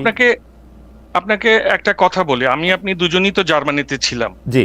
জার্মানির সমাজে আপনি কালচারাল ওয়ার দেখেছেন? এই যে বাংলাদেশে যেরকম সারা দিন কালচারাল ওয়ার হয়, কে বামপন্থী, কে ডানপন্থী, কে দক্ষিণপন্থী, কে উত্তরপন্থী, কে নকশি পাঞ্জাবি পরে ঘুরছে, কে দাড়ি টুপি নিয়ে ঘুরছে, কে হিজাব পরেছে, কে কুচি দিয়ে শাড়ি পরেছে, এসব আলোচনা আপনি জার্মানিতে দেখেছেন? না। এই যে আপনার অবস্থান স্পষ্ট করুন। কেন? আমি তার কাজে কর্মের মধ্যে দিয়েই দেখব যে সে কিভাবে যাচ্ছে, তার অবস্থানটাকে চিহ্নিত হতে দাও। এরা মধ্যপন্থী হবে, এরা মধ্যপন্থীই হবে না। এটা তো বোঝাই যাচ্ছে। কিন্তু মাসকুদ ভাই, আপনি কি ঠিক আমার আমের তুলনা দিলেন নাকি আমার আপেলের তুলনা দিলেন? আমি ভালো বুঝতে পারলাম না, মানে আমার অজ্ঞতা ক্ষমা করবেন। কারণ হচ্ছে যে পোশাক আশাকে আপনি মননে আপনি এখন দস্তয়েভস্কি পড়েন নাকি তলস্তয় পড়েন নাকি ইয়া পড়েন, সেইটা আপনি লুকাবেন নাকি আপনি রাখবেন, ওই আলোচনা বা চর্চা এখানে হয় না। কিন্তু যে আপনার প্রিয় ক্রিশ্চিয়ান ডেমোক্রেটিক ইউনিয়ন, সে কিন্তু বলে সে কি চাইতেছে। আপনি মেরকেলকে নিয়ে বহু লেখা আগেও লিখছেন, পরেও লিখছেন, এখনো হয়তো লিখবেন। ও কিন্তু ওর অবস্থান পরিষ্কার করছে। কেন সিডিইউ আইসা সে 15 বছর এখানে থাকতে পারলো, সেগুলি নিয়েও আপনার লেখা আছে। আমি শুধু জানতে চাই যে ভাই এনসিপি, আমি সাধারণত আমি যদি এখন তোমার সমর্থন দিতে চাই, তোমার ভোট দিতে চাই, তোমার সামনে আদর্শটা কি, ওরে আমি জিজ্ঞেস করলে ও এই কথাটা কইতে পারে না যে আপনি কি মনে করেন কি না রমজানে একটা লোক হোটেলে খাইতে থাকলে তারে মাইর দেওয়া উচিত নাকি তারে কি করা উচিত, এই কথাটাও কইতে পারে না যে না এটা খারাপ। ও একটা কথা কইতে পারে না যে একটা মেয়ের পোশাক, ওনাকে কমিশন করে মেয়ের পোশাক পরাইব। তো ওরে আমি কি বুঝবো, মানে ওই কি আসলে আবার পরে আবার অনেক প্রগতিশীল কথা বলে, মুক্তিযুদ্ধের নাকি ওরাই সবচেয়ে বেশি ধারণ করে, তো এইটা বলে। তো আমি বুঝবোটা কি? মানে আমার অনেক ইমান আমি রাখতে চাই আসলে, কিন্তু এটা আমি কি রাখবো, মানে কোথায় গিয়ে দাঁড়াবো আমি? আজকে জামাত ইসলামেরই গালি দেয়, পরশু কোলে নিয়ে রাখে, তরশু দিন তার পিছে হাঁটে, তারপরের দিন আবার আরেকটা কথা, আমি কি বুঝবোটা কি? আমার মনে হয় যে জেনজি তারা এরকমই। হ্যাঁ, তাদের আপনার ওই আমাদের সময় যেরকম একটা কাঠামোর মধ্যে একজনকে ঢোকানো যেত, এই প্রজন্মকে ওইভাবে আপনি একটা কাঠামোর মধ্যে ঢুকাতে পারবেন না। তবে সামাজিক গণতন্ত্রী হবারই ধাঁচ এদের মধ্যে আছে, এবং এদের দলে অনেক নারী সদস্য আছে যে নারী নেতৃত্বকে আমার বেশ প্রতিশ্রুতিশীল মনে হয়েছে। এবং প্রতিদিনই তো এদেরকে আপনার ওই সমাজের নানান জিজ্ঞাসার মুখোমুখি হতে হচ্ছে, এবং এরা যেহেতু আপনার ওই আমাদের সমাজের প্রচলিত প্রগতিশীলতার সংজ্ঞার সঙ্গে মিলছে না, সেই কারণে তাদেরকে প্রগতিশীলতার পৈতেটা পড়ানো যাবে নাকি তাদেরকে আমরা ডানপন্থী বলে আদারায়ন করে দেব, অপরায়ণ করে দেব? আমাদের তো নানান রকম সুপিরিটি কমপ্লেক্স আছে, এটারই আমার মনে হয় যে ওরা ভিক্টিম। আমার মনে হয় যে আপনার কথা তো খুবই যৌক্তিক এবং খুব তীক্ষ্ণ। আপনি বলেছেন যে আদার মানে আমরা তাকে অপরায়ণ করব কিনা, এবং একটা ক্লাসের মধ্যে এটা কোনো ঝামেলা আছে কিনা, আমাকে ওই কথাটা খুব শুনতে হয়। কিন্তু আমার কাছে মনে হয়, আমি এটা দর্শকদের কাছেও পরিষ্কার করতে চাই, যে যদি ক্লাসের কথা বলা হয়, এই এনসিপিতে যারা রাজনীতি করতেছেন বলে আমি চিনি, হান্নান মাসুদ সাহেব ইনক্লুডেড, নাহিদ ইসলাম সাহেব থেকে শুরু করে, তাদের থেকেও আমি এর চেয়েও হাম্বল ফ্যামিলি থেকে আমি আসছি। আমার আশাটা, আমার আপব্রিঙ্গিং যদি এটা এই ক্লাস দিয়ে যদি আপনি বিবেচনা করেন, সেইটার ক্ষেত্রে আমি তাদের সমপর্যায়ের অথবা নিম্ন পর্যায়ের, মানে এলিট হওয়ার কোনো সম্ভাবনা আমার নাই, কিন্তু কোশ্চেনটা আমার তুলতেই হবে। যাই হোক, আমি ডক্টর জাহেদ রহমানের কাছে একটা আসতে চাই। ডক্টর জাহেদ, একটা হচ্ছে যে এই আইডেন্টিটির ক্ষেত্রে কিন্তু এনসিপির কিছু প্র্যাকটিক্যাল প্রবলেম আছে। একটা প্র্যাকটিক্যাল প্রবলেম হচ্ছে ওদের জন্য আমরা কোনো স্পেস রাখি নাই। দ্বিতীয় প্র্যাকটিক্যাল প্রবলেম, আমি মাসকাত ভাইয়ের সুরে মানে যদি ধরতে পারি, আমি এটা বুঝে থাকি, আমরা আসলে ওদের প্রতি একটু বেশি নিষ্ঠুর, বেশি কট্টর, এবং অনেক আগের থেকে সমালোচনাটা শুরু করলাম। তার ফলে যেটা হইল, ওরা আসলে যেটা ওদের ভালো দিকগুলি যেখানে আমরা ওদেরকে গাইড করতে পারতাম, যেমন ডক্টর জাহেদ, আমি মনে করি বাংলাদেশে একটা অভ্যুত্থান পরবর্তী সরকারের পরে যদি একটা রাজনৈতিক দল হয়, ডক্টর জাহেদের মতো চোখা লোকের অবশ্যই সেই দলের উপদেষ্টা হিসাবে জয়েন করা উচিত ছিল। পথ দেখানোর জন্য, কিন্তু সেটা সে করে নাই, বরং কাজ করার একটা জায়গা। কিন্তু আমি এখন বাইরে থেকে যা করছি এটাও কি কাজ করা না? খেয়াল করুন সমস্যাটা কোন জায়গায় হয়। আমি আপনাকে বলে দিতে পারি, আমি আমার প্রাইভেট চ্যানেলে যখনই জামায়াতে ইসলামীকে নিয়ে কোনো সমালোচনা করব, আপনি নিশ্চিত থাকুন ওখানে প্রচন্ড গালিগালাজ থাকবে, এবং আমি আমার কমেন্ট বক্স কোনো বন্ধ করি না, ফিল্টারও করি না। আমি চাইলে ফিল্টার করতে পারি, আই ডোন্ট ডু দ্যাট। এটা একদম অবারিত আছে। আমি এনসিপি কে নিয়ে যখন কথা বলি, কনস্টিটিউশন অ্যামেন্ড করে তত্ত্বাবধায়ক বাতিল করলো 2011 থেকে, I've got a very long track record. এবং আমি তো শুরুর দিন থেকেও এই সরকার বা এনাদের বিরুদ্ধে কথা বলতে শুরু করি, কোন একটা সময় আস্তে আস্তে এটা শুরু করেছি। সো আমার এই সমালোচনা গুলোকেও যদি তারা গ্রহণ করার চেষ্টা করতো, যে বোঝে দেখার চেষ্টা করতো যে কি হয়েছে, এই যে অপরায়নের কথা বললেন মাসকাত ভাই, আমাকে তো অপরায়ন করা হচ্ছে বা ট্যাগ দিয়ে দেওয়া হচ্ছে, আমি বিএনপির দালাল বা আমি ওর দালাল তার দালাল। সো বাইরে থেকেও যিনি ক্রিটিক করেন, যিনি গণতান্ত্রিক হয়ে উঠতে চান, সেগুলোও কিন্তু এক ধরনের উপদেষ্টার মতো ব্যাপার। আমি বিশ্বাস করি আমার একটা ব্র্যান্ডিং আছে। আমি নিজের মুখেই যদি বলি, আমি মানুষকে হয়তো গালিগালাজ করি না, আমি যেটা নিয়ে কথা বলতে চাই সেটা নিয়ে সাবস্ট্যান্টিভ কিছু পাওয়ার পর বলি, এবং আমি আমার সেটার পক্ষে আমার বিবেচনায় ভ্যালিড যুক্তি দেওয়ার চেষ্টা করি। আমার এই ব্র্যান্ডিং আওয়ামী লীগের কাছেও ছিল। আমি আওয়ামী লীগের কাছে কোনোদিন অনেক অসংখ্য টকশো করেছি, আমাকে মুখের উপর কাউকে বলতে শুনি এই যে তুমি বিএনপির দালাল হয়ে গেছো, যখন আমি আওয়ামী লীগের বিরোধিতা করছি। কিন্তু আমি এখন এই কথাগুলো শুনতে পাচ্ছি। এখন এনসিপির সমালোচনাটা একটু বেশি হওয়ারই কথা ছিল খালেদ ভাই। আপনি একটা সেলফ ইম্পোজড এক্সপেকটেশন তৈরি করছেন, ওর উপরে এক্সপেকটেশন তো আমি তৈরি করি নাই। আমি একটা খুবই এক্সাম্পল দিই, আমি এটা নিয়ে একদম ডিটেইল ভিডিও করেছি যে এনসিপির মূল সমস্যাটা কোন জায়গায়। অরবিন্দ কেজরিওয়াল যে এবার নির্বাচনে হারলো, কেজরিওয়াল কি ভারতে স্ট্যান্ডার্ডে খুব খারাপ পারফর্ম করেছে? আপনি কেজরিওয়ালের চাইতে খারাপ পারফর্ম করা লোকজনকে পুনর্নির্বাচিত হতে দেখেছেন ভারতে। কিন্তু সমস্যা কি হলো, কেজরিওয়াল তার ব্র্যান্ডিং তৈরি করেছে, ভোট পেয়েছে, আমি দুর্নীতি ছেটিয়ে বিদায় করব, আমি সুশাসন নিশ্চিত করবো, এন্ড হি ডিড ইট ওনার প্রথম 2 টার্মে।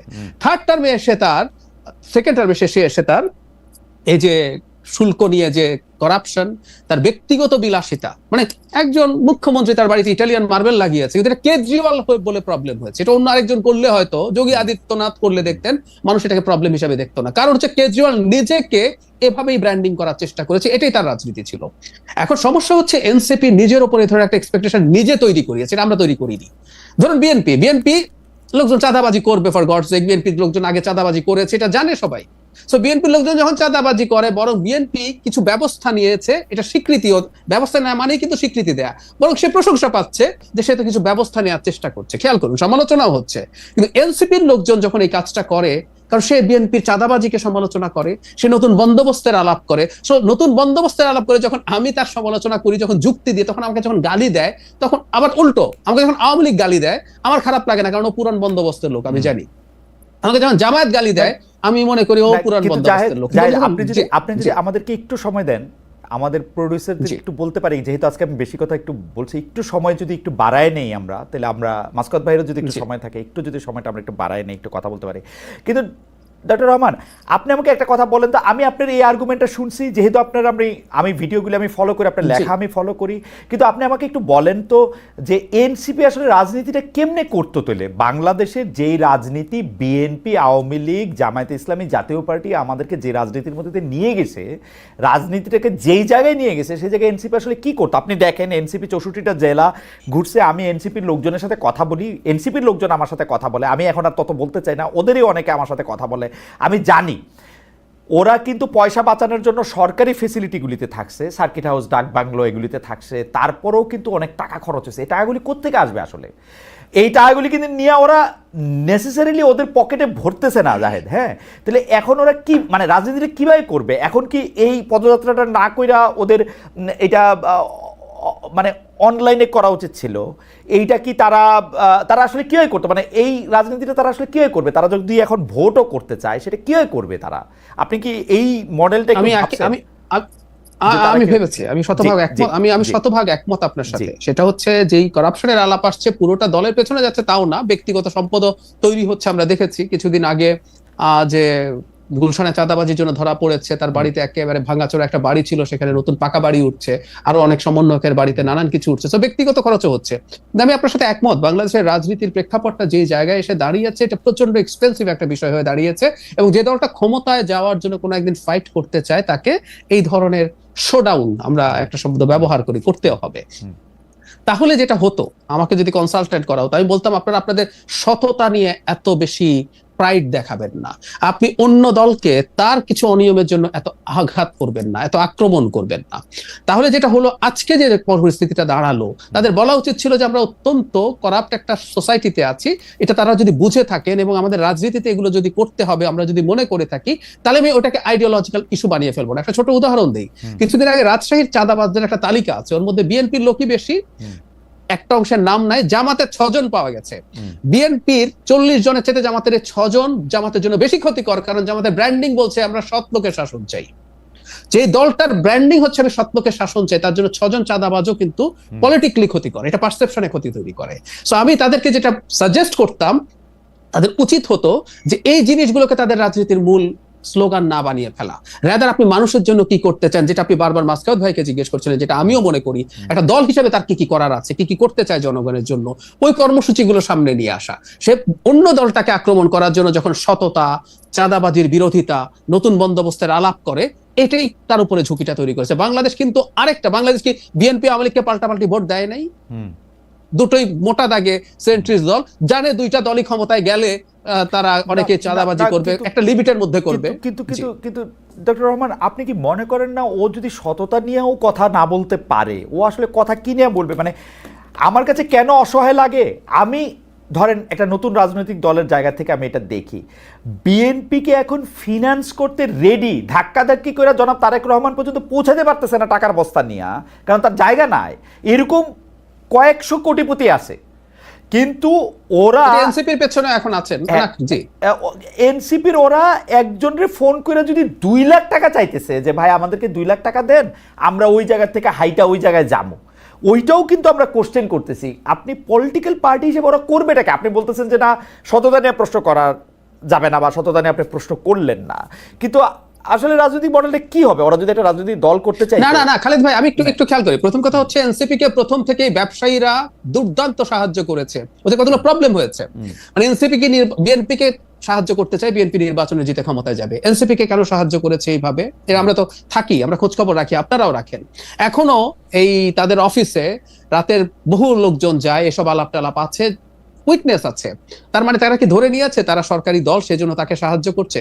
আমি কিন্তু খালেদ ভাই আবারও বলছি, দল হিসাবে আমার তাদের প্রতি সাজেশন হতো যে তোমাদের তো ক্যাম্পেইন করতে হবে, তোমরা এখন আসলে কি করবে, তোমরা ওদেরকে তুমি করে বলি, তাই আমি তোমরা শব্দটা বলছি, ওদের যাদের সাথে দেখা হয় তাদের উচিত ছিল তাদের কর্মসূচি দিয়ে রাজনীতিটা কানেক্ট করা।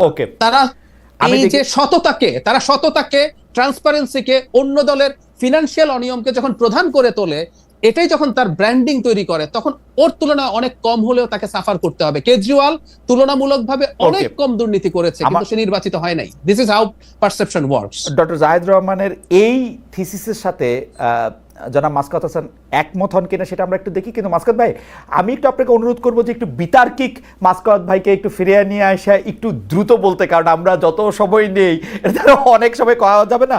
আপনি এই সততার এই মডেলটা জাহেদ যেটা সাজেস্ট করলেন যে তারা এত কথা না বললে হয়তো এটা এরকম হইতো, তো এটা করতে হবে, বা বাস্তবতাটা আপনি আসলে কি দেখেন?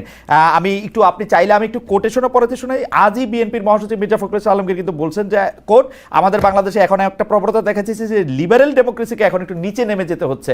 আমি আপনার কাছে শুনতে চাই, আসলে রাজনীতিটা করলে কি কি করতে পারতো এনসিপি? আমরা এনসিপির এত সমালোচনা করলাম, জায়েদ বললেন যে সততার জায়গা থেকে, আপনি যদি একটু আমাদের বলেন মাসকাত ভাই, আপনি জায়েদের আমরা আলোচনাটা এরকম মনে হচ্ছে যে ওই যে বাচ্চা পরীক্ষায় ফেল করেই গেছে, এখন আমরা অভিভাবকরা বসে আলাপ করছি, তা তো না। মানে বাচ্চা তো এখনো পরীক্ষা দেয়নি। তো আমি যেটা বলতে চাচ্ছি যে ডক্টর জাহেদের এই কথাটা খুব গুরুত্বপূর্ণ, যে আপনার ব্র্যান্ডিং কি।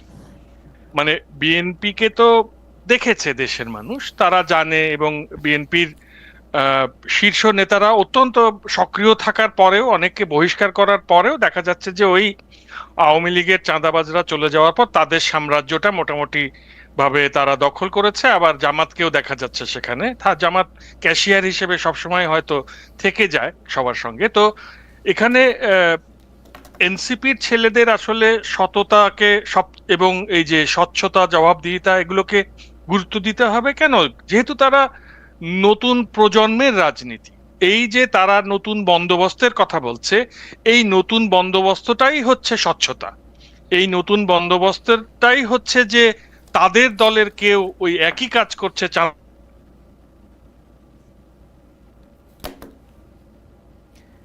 আমরা কি মাসকাত ভাইকে শুনতে পাচ্ছি? আমি কিন্তু মাসকাত ভাইকে শুনতে একটু দাবাজি করছে এখন ঠিক আছে, এখন ঠিক আছে, এখন এখন ঠিক আছে। এখন ব্যাপারটা হচ্ছে যে ধরুন বাংলাদেশের রাজনীতিতে আমরা সবাই জানি যে বিএনপি, বাম দল, এমনকি ইসলামপন্থী দলগুলো, তাদের যে রেটরিক, তাদের যে ভাষারীতি তা মোটামুটি শালীন ছিল। কিন্তু আওয়ামী লীগের সময় দুঃখজনক হলেও সত্য যে শেখ হাসিনা নিজেই অশালীন রেটরিক গুলোকে উনি ট্রেনিং দিতেন ওই সেই প্রশ্ন নয় প্রশংসা করতে এসেছি নামের সংবাদ সম্মেলনে। এবং আমরা সিপি গ্যাং নামের একটি দলকে দেখেছিলাম যে যারা অনলাইনে গালাগালের প্রচলন করে। তো এই ছেলে মেয়েরা যেহেতু ওই যে ট্যাগিং দেখে বড় হয়েছে এবং গালাগাল দেখে বড় হয়েছে এবং ট্যাগিং করে বড় হয়েছে, হ্যাঁ ট্যাগিং না, ওরা ট্যাগিং নিয়ে বড় হয়েছে এবং ট্যাগিং করে নিজেরাও করে ট্যাগিংকারীদেরকে পতনের পরে ওরা ভেবেছে এখন এতদিন তো ওরা আমাদেরকে ট্যাগিং করেছে, এখন আমরা ওদেরকে ট্যাগিং করি। তো এখন আসলে এইভাবে তো চলবে না। আমি শুধু ওই জায়গাটা আপনি একটু দৃষ্টি আকর্ষণ করতে চাই যে হ্যাঁ, সততার কথা বলতে হবে, নতুন বন্দোবস্তের কথা বলতে হবে, কিন্তু নতুন বন্দোবস্তের সঙ্গে সঙ্গে নতুন কাপড়, নতুন স্বাস্থ্য আর নতুন বাড়ি যখন এত সামনে চলে আসে, তখন এই প্রশ্ন আপনি বলতেছেন যে তারা এখনো পরীক্ষাই দেয় নাই। পরীক্ষা আমরা প্রতিদিন দেই মাসকাত ভাই, পরীক্ষা শুধু ভোটের ক্লাস টেস্ট হচ্ছে, মানে ফাইনাল পরীক্ষা আমরা প্রতিটা দিন কিন্তু আমরা পরীক্ষা দেই। আমি পরীক্ষা দেই, যেহেতু আমি টেলিভিশনের সামনে আসি, ছোট অ্যাঙ্গেলে ছোট পরীক্ষা, ছোট মার্ক, পাস করলে অত বড় কিছু নাই। ওরা বড় গ্লোরির জন্য প্রতিটা হিরো প্রতিটা সময়ে পরীক্ষা দেয়। মাসকাত ভাই, আমি ওদের প্রতিটা দিন পরীক্ষা দিতে দেখি, প্রতিটা দিন ফেল করতে দেখি, দুই একদিন অল্প দিন পাস করছে। এখন ব্যাপারটা হচ্ছে যে ধরেন ওদের তো সবচেয়ে বড় শত্রু হচ্ছে পতিত আওয়ামী লীগ এবং এর কালচারাল উইং। তারা তাদেরকে খুঁচিয়ে খুঁচিয়ে ধরেন তিক্ত করে তোলে। এই তিক্ততার রিয়াকশনটা গিয়ে পড়ছে হচ্ছে বিএনপি এবং অন্যান্য যারা সত্যিকার শুভাকাঙ্ক্ষী এবং সমাজের নাগরিক সমাজ, যারা আসলেই একটি সভ্য সমাজ বিনির্মাণে এই ছেলে মেয়েগুলোকে দেখতে চান, তাদের উপরে। পরিবেশটা কিন্তু খুব সহজ না, এটা অনেক জটিল। এবং বাংলাদেশকে কল্যাণ রাষ্ট্র বানাতে না পারলে যে আসলে এই সমস্ত রাজনীতির কোনো মূল্য নাই, এবং এটা কল্যাণ রাষ্ট্র না হলে সেটা রাষ্ট্রই হয়ে ওঠে না। এই ব্যাপারটা এই তরুণদেরকে বুঝতে হবে এবং সত্যিকার অর্থেই এই যে সমালোচনাগুলো, এগুলোকে অমূলক মনে না করে বরং এই যে যেটা ডক্টর জাহেদ একটু আগে বলছিলেন, উনি তো উপকারী করছেন এই সমালোচনাটা করে। না মাসকাত ভাই, যে সমালোচনা করে সে উপকারও করে। মাসকাত ভাই, আপনি দেখেন চিফ জুডিশিয়াল ম্যাজিস্ট্রেটকে ফোন করে তুলে নিয়ে আসছে, কারণ চিফ জুডিশিয়াল ম্যাজিস্ট্রেটের ওইখানে দুইটা লোকের চাকরি হয় নাই। সিরিয়াসলি, আমি একটা ফোটাও বাড়ায় বলতেছি না, একটা ফটো, আমি যেহেতু আর নাম কইতেছি না, আপনি বুঝতে পারতেছেন যে আমি ওদেরকে গার্ডও করতে চাইতেছি, সত্যি তুলে নিয়ে আসছে। এখন ঘটনা হইতেছে যে আসিফ নজরুল, প্রফেসর আসিফ নজরুল সারা জীবনের একটা ভীতু লোক। উনাকে এনসিপি একটা বকা দিলে এই লাইনের থেকে ওই লাইনে যায়, নিজের কথা শুই না, নিজে আরো 3বার এটা ঠিক করে। উনারে আমি যখন এই কথা জিজ্ঞেস করলাম যে এটা করা হয়েছে, উনি বলে যে এটা কার মন্ত্রণালয়। আমি বলি যে ভাই এটা আপনার এনে, কারণ কি উনি মানে আমি কি বলবো, আপনি যতটা এরকম সরল আপনি চোখের সামনে দেখতে পাচ্ছেন, অত সরল না ঘটনাগুলি আসলে। মানে এখন এইটা যদি আমাদের কথা তো শোনা দরকার নাই, নিজেদের কথাই নিজেদের শোনা দরকার।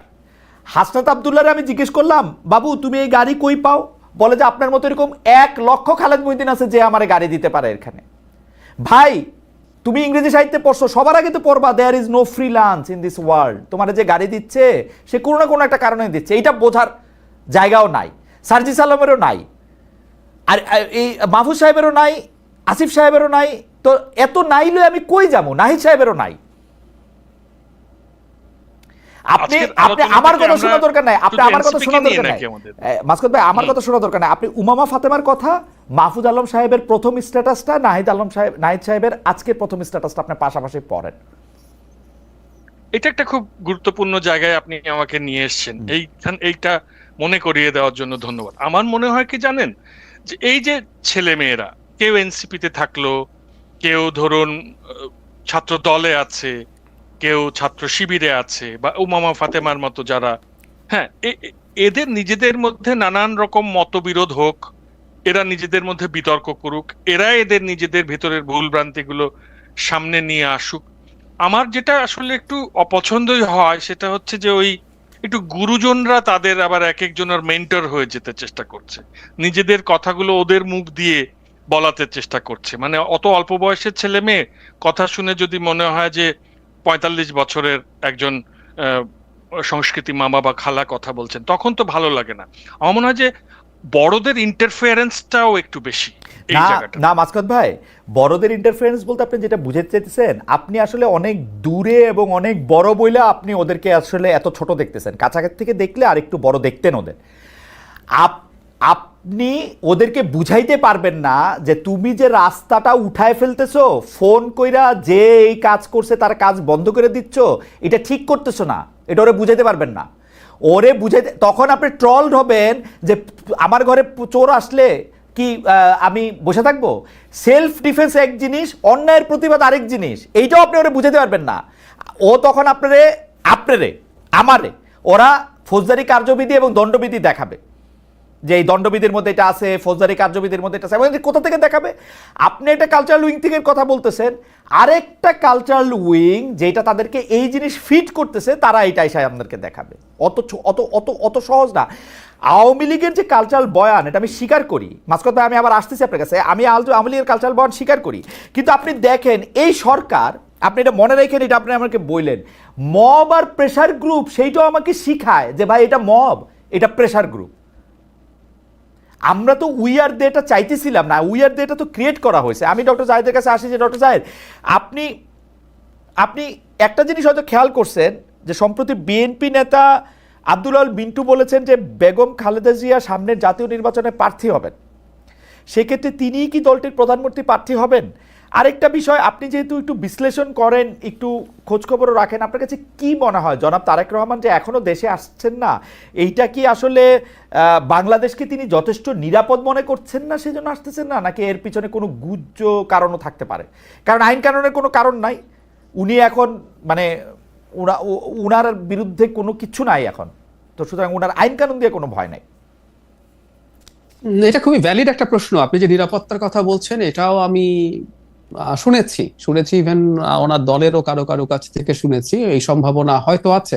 আমি নিশ্চিত নই এখন এই নিরাপত্তাটা আসলে আবার কবে ঠিক হবে। কারণ তিনি যদি রাষ্ট্রীয় কোনো পদে না থাকেন, রাষ্ট্রীয়ভাবে তো তাকে ওই পর্যায়ে নিরাপত্তা দেওয়া সম্ভব না, তাহলে তিনি কি নির্বাচনের আগে আর আসবেনই না? আমি জানি না। আবার কেউ কেউ এটাও বলছেন নিরাপত্তা চাইতে হয়তো এটা একটা কারণ হতে পারে যে তিনি আসলে যে একটা প্রচন্ড বেশ বড় একটা হাইপ তৈরি হবে, সেটাকে দিয়েই নির্বাচনটা করে ফেলা। মানে ধরুন নির্বাচনের তফসিলের খুব আগে আগে তিনি চলে আসলেন তখন থেকে, তাহলে যেটা হবে উনি বিভিন্ন জায়গায় যখন নির্বাচনে ক্যাম্পেইনে যাবেন, সেটা হয়তো ফর দ্য ফার্স্ট টাইম তিনি যাবেন, সেইটা দিয়ে একটা মারাত্মক হাইপ হবে, সেটা তাদের নির্বাচনে হেল্প করবে। এটা একটা কারণ হতে পারে, আমি ধারণা করি এটাই হয়তো কারণ। আর বেগম খালেদা জিয়ার নির্বাচন করবেন কিনা, আসলে আমি জনাব আব্দুল আওয়াল মিন্টুর বক্তব্যটা দেখলাম, এটা আমি আসলে কোনো নিশ্চিত নই। আর প্রধানমন্ত্রী হওয়ার কথা যদি বলেন, তার শারীরিক যে অবস্থা সেটা আসলে কোনোভাবেই প্রধানমন্ত্রী হওয়ার উপযোগী বলে আমি মনে করি না। তার যা যা ডিটেইল আমাদের সামনে এসেছিল, বিশেষ করে তার লিভারের যে সংকট আছে, তার লিভার সিরোসিস আছে, সেই রকম একটা রোগী যার লিভার ট্রান্সপ্লান্ট করা যাচ্ছে না, তার ফিজিক্যাল ফিটনেস এতটা নিচু পর্যায়ে আছে, তার পক্ষে প্রাইম মিনিস্টার হওয়া আসলে সম্ভব বলে আমি মনে করি না। এবং শেষ পর্যন্ত উনি নির্বাচনে পার্টিসিপেট করবেন কিনা আমার সেটার ব্যাপারেও সংশয় আছে। আমি আসলে নিশ্চিত নই। আমার কাছে মনে হয়, এবং আমার মনে হয় তিনি যে জায়গায় আছেন, তার শারীরিক অবস্থা যেরকম, এটা উপযোগীও না। কারণ পার্লামেন্টে যাওয়া, একজন আইন প্রণেতা হয়ে ওঠাও যথেষ্ট টায়ারিং কাজ, এটা তার বডি সাপোর্ট করবে কিনা আমি নিশ্চিত নই। না, একটা কি কারণ এরকম হইতে পারে যে কেউ কেউ জনাব তারেক রহমানের বিভিন্ন ভুল ভ্রান্তি, অতীতের অবস্থান তুলে ধরলো, আমরা এখন পর্যন্ত বেগম খালেদা জিয়া সম্পর্কে এক ধরনের ঐক্যমত দেখি, তাকে আসলে কেউই খারাপ বলছেন না, বা তাকেই আসলে আমি কি বলবো এটাকে, যে মনে করেন ঐক্যের প্রতীক নানা কারণে। তো সেই ক্ষেত্রে কি এইটা বাজারে ছাড়া হয়ে থাকতে পারে যে বেগম খালেদা জিয়া পরবর্তীতে প্রধানমন্ত্রী হচ্ছে?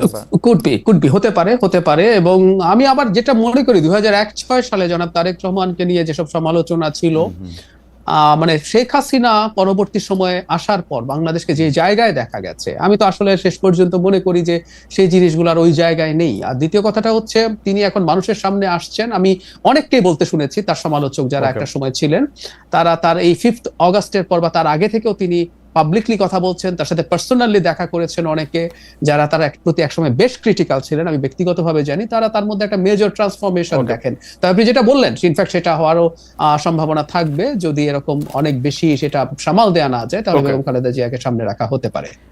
শেষ দুইটা প্রশ্ন, দুইজনের জন্য একই প্রশ্ন। আমি প্রথম প্রশ্নটা মাসকাত ভাই আপনার কাছ থেকে শুরু করি। ডক্টর জাহিদ রহমানের আমি এটার উত্তর জানতে চাইবো।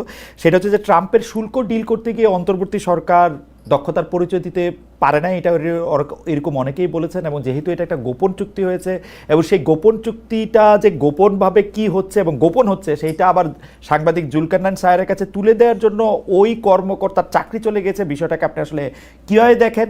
মানে আপনি সার্বিক পরিস্থিতি আসলে কীরকম দেখতেছেন? মানে নিরাপত্তা উপদেষ্টা এইখানে, পররাষ্ট্র উপদেষ্টা সেইখানে, গোপন চুক্তিটা আসলে কীরকম, পরে আবার বাণিজ্য উপদেষ্টা, একটু যদি বলতেন মাসকাত ভাই, আমি এটা ডক্টর জাহিদের কাছ থেকেও শুনবো। এই চুক্তিটা তো বোধহয় বিভিন্ন দেশ যারা এই বাণিজ্য চুক্তি নিয়ে আলোচনা করছে আমেরিকার সঙ্গে, তারা সবাই গোপনীয়তা চুক্তি করেছে। এইটা ওই চুক্তিটাকে গোপন রাখা হবে তা না, নেগোসিয়েশনের সময়টাতে গোপনীয়তাটা বজায় রাখা। এটা অন্যান্য দেশগুলো যদি বজায় রাখে সেক্ষেত্রে বাংলাদেশে বজায় রাখতে অসুবিধা কি? বাংলাদেশ তো পৃথিবী গ্রহের মধ্যেরই একটা দেশ। না, নেগোসিয়েশনের সময় গোপনীয়তা তো বলারই অপেক্ষা রাখে না, নেগোসিয়েশনের সময় তো গোপনীয়তা সবসময়ই থাকে। কিন্তু এই চুক্তিটাকে আলাদা করে গোপন চুক্তি বলা হচ্ছে কারণ এটার সাথে নিরাপত্তা ব্যবস্থা সম্পর্কিত। বাংলাদেশের জনগণের জানার অধিকার আছে যে ব্যবসা করতে গিয়ে আমি যদি এটার মধ্যে নিরাপত্তার ব্যবস্থাটা সামনে আসে তাহলে এইটা কতটা কি আমরা করব, এটাতে কোথাও না কোথাও একটা বলার দরকার আছে। আমরা তো একটা কাগজ দেখে এটা জানবো, ব্যাপারটা এরকম না। এবং নেগোসিয়েশন পর্যায়ে গোপনীয়তার কথা বলা আমাদেরকে আন্তর্জাতিক চুক্তি সম্পর্কে শাক দিয়ে মাছ ঢাকার নামান্তর।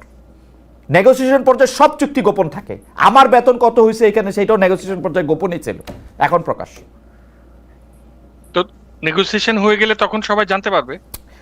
কিন্তু এইটাকে যে বলা হইতেছে যে এটাকে বলাই যাবে না, গোপনই রাখতে হবে, সেইটা তো হচ্ছে নেগোসিয়েশনের সময়টাতে বলা যাবে না। এটা তো আপনি দেখেন আসিয়ানভুক্ত যে দেশগুলো আছে তাদের প্রত্যেকটা দেশের মিডিয়ায় দেখেন, তারাও এটা বলছে যে এটা এই আলোচনার সময় এইটা গোপনীয়তা বজায় রাখা হবে। কারণ ভারতের সঙ্গে যখন আলোচনা হচ্ছে তখন মানলাম, কিন্তু এইটার মধ্যে তো শুধু ট্যারিফ নিয়ে আলোচনা হচ্ছে না, এটার মধ্যে সেফটি সিকিউরিটি সাথেও একটা দুইটা ক্লজ এরকম আছে যেটার মধ্যে সেফটি সিকিউরিটি প্রসঙ্গ কিছু জিনিস চাওয়া হচ্ছে। অন্যান্য কোনো দেশের কোনো চুক্তির মধ্যে কি এরকম একটা ক্লজ আছে? আমি কিন্তু আরো 3-4টা মানে চুক্তি হয়ে যাওয়ার পর আরো কয়েকটা চুক্তি দেখছি, কারোর মধ্যে এরকম নাই। আমরা যে ভিয়েতনামের কথা বলি, আমরা যে আরো দুই একটা থাইল্যান্ড, হ্যাঁ, এইসব আপনাদের দেশের কথা শুনি এরকম, এমনকি পাকিস্তানের সাথেও কিন্তু এরকম কথা নাই যে মানে ট্রেড এন্ড ট্যারিফ চুক্তির মধ্যে ওরকম একটা ক্লজ থাকবে, এরকম নাই। ব্যাপারটা হচ্ছে এইটা আপনি কিভাবে দেখেন? মানে এইটা কি ঠিকই আছে? আপনি মনে করেন যে ইটস লাইক সরকার রাইট ট্র্যাকে? আমি শুধু এইটাই জানতে চাইতেছি, কারণ এটা নিয়ে আপনার সাথে আমার আসলে ক্যামেরার বাইরেও বুঝতে হবে, কারণ আমি তো ভালো বুঝি না। সামনে দিয়ে যা বুঝলাম সেইটা আপনার কাছে জানতে চাইলাম। আপনার কাছে কি মনে হয় সরকার ঠিকই আছে? আমার কাছে তো মনে হয় যে সরকার যে নেগোসিয়েশনটা করছে, এইটা করার পরে চুক্তিটা হলে তখন আমরা জানতে পারবো, তখন আলোচনা করে সুবিধা হবে না? মানে আপনার কি মনে হয় যে আমরা অ্যাপ্রিহেনশনের নিয়ে এত আলাপ কি করতে পারবো যে কি চুক্তি হচ্ছে সেটা না জেনেই আমরা কি আগেই বলে বসবো যে দেশ বেচে দিচ্ছে? মানে এগুলো তো আসলে আমার মনে হয় যে রাইট আমরা বেশি না, কারণ আমরা কেন ভয় পাই? সরকারের পররাষ্ট্র সচিব, পররাষ্ট্রমন্ত্রী সংবাদ সম্মেলন করে বলে যে এখানে একটা করিডোরের কথা বলা হইতেছে। এরপর আবার নিরাপত্তা সচিব বলে না, এখানে করিডোর না, এইখানে আসলে কথা হইতেছে হচ্ছে একটা মানবিক করিডোরের। তারপরে আবার এইটার মধ্যে থেকে সরকারের মুখপাত্র বলে যে এটা হচ্ছে একটা আলাদা জিনিস। পরে আবার জাতিসংঘের কাছে আমরা শুনি যে এগুলি নিয়ে কোনো আলোচনাই হয় নাই। মানে একটা বিষয় নিয়ে 5 রকমের কথা, আমারও তো মুখস্থও থাকে না। বরং এখন আমি এখন কোথায় আছি সেটা আপনার কাছে প্রশ্ন করতে চাই, জানতে চাই ডক্টর জাহিদের কাছে যাওয়ার সময়। খালেদর সো কল্ড জার্নালিস্টের লাইফে এনসিপির যে সমালোচনা করছে তার 17 বছর আওয়ামী লীগের 1% করে নাই। সো কল্ড জার্নালিস্ট ভালো। ইব্রাহিম খলিল, খালেদ মহিউদ্দিন আজকে আবার হাসনাতের রাস্তার প্রতিবাদের বিষয়টা নিয়ে কথা বলা থেকে বোঝা যায় সাংবাদিক হিসেবে ছিল ইন্ডিয়ার ও মোদিকে বন্ধু টন্ধু বলে, কিন্তু ওর জায়গায় ট্রাম্প কিন্তু আমি দেখি তার বেশ ইমানের জোর আছে। সে সাউথ কোরিয়াকে ছাড়ে নাই, সে জাপানকে ছাড়ে নাই। সো আমাদের প্রবলেম যেটা হয়েছে, আমরা আসলে বিজনেস দিয়ে এই ট্রেড ডেফিসিট কমাতে পারতাম না, ফলে অনিবার্যভাবে আমার অন্য একটা ট্রেড অফ করতে হইতো। এখন প্রবলেম যেটা দাঁড়ালো, ওর মধ্যে সিকিউরিটি ইস্যু ঢুকে গেছে। আমি লিকড যে ডকুমেন্ট আছে সেটা সরিয়ে রাখি।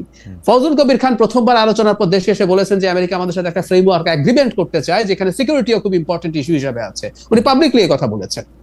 এখন সিকিউরিটি ইস্যু হিসেবে থাকা মানে মিয়ানমার, এর মধ্যে শুধু করিডোর না, রোহিঙ্গাদেরকে ট্রেনিং দিয়ে এখন আরাকান আর্মির সাথে ফাইট করতে পাঠাবে, এটা ইন্টারন্যাশনাল ক্রাইসিস গ্রুপ তার রিপোর্টে বলছে।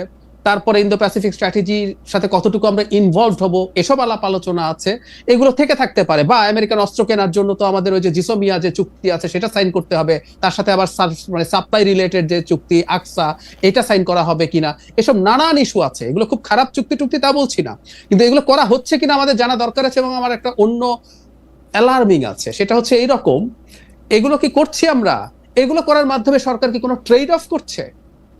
এই যে সরকারের মধ্যে একটু বেশি দিন ক্ষমতায় টাকার আলাপ আছে, যদি সেটা হয় যে ঠিক আছে আমি এগুলো করছি, সাথে আমি এটাকে একটু যদি আগায় নেই, তুমি আমাকে একটু সমর্থন করো। কিন্তু ডক্টর রহমান, আমি আপনার সাথে এই জায়গায় আমি বিনয়ের সাথে দ্বিমত পোষণ করে, আমি সরকারের মধ্যে বেশি দিন থাকার লক্ষণ একদমই দেখতে পাচ্ছি না। সেই জন্য ওনারা যা করতেছেন তাড়াতাড়ি করতেছেন। ওনাদের মধ্যে মানে এই প্রশ্নটা আমার শেষ প্রশ্ন, কিন্তু আপনি ট্রেড অফের কথাটা বলে আপনি ভালো করছেন। আমি শেষ প্রসঙ্গটা আসি, তাহলে আপনি একসাথে বলে দিন। আমি মাসকাত ভাইয়ের কাছে আপনার কথা শুনে সেটাতে যাব। শেষ প্রসঙ্গ হচ্ছে ডক্টর ইউনূস যেসব কাজগুলি নিজের জন্য করছেন, এটা যে কনফ্লিক্ট অফ ইন্টারেস্ট হইতেছে এটাকে উনি বুঝা করতেছেন।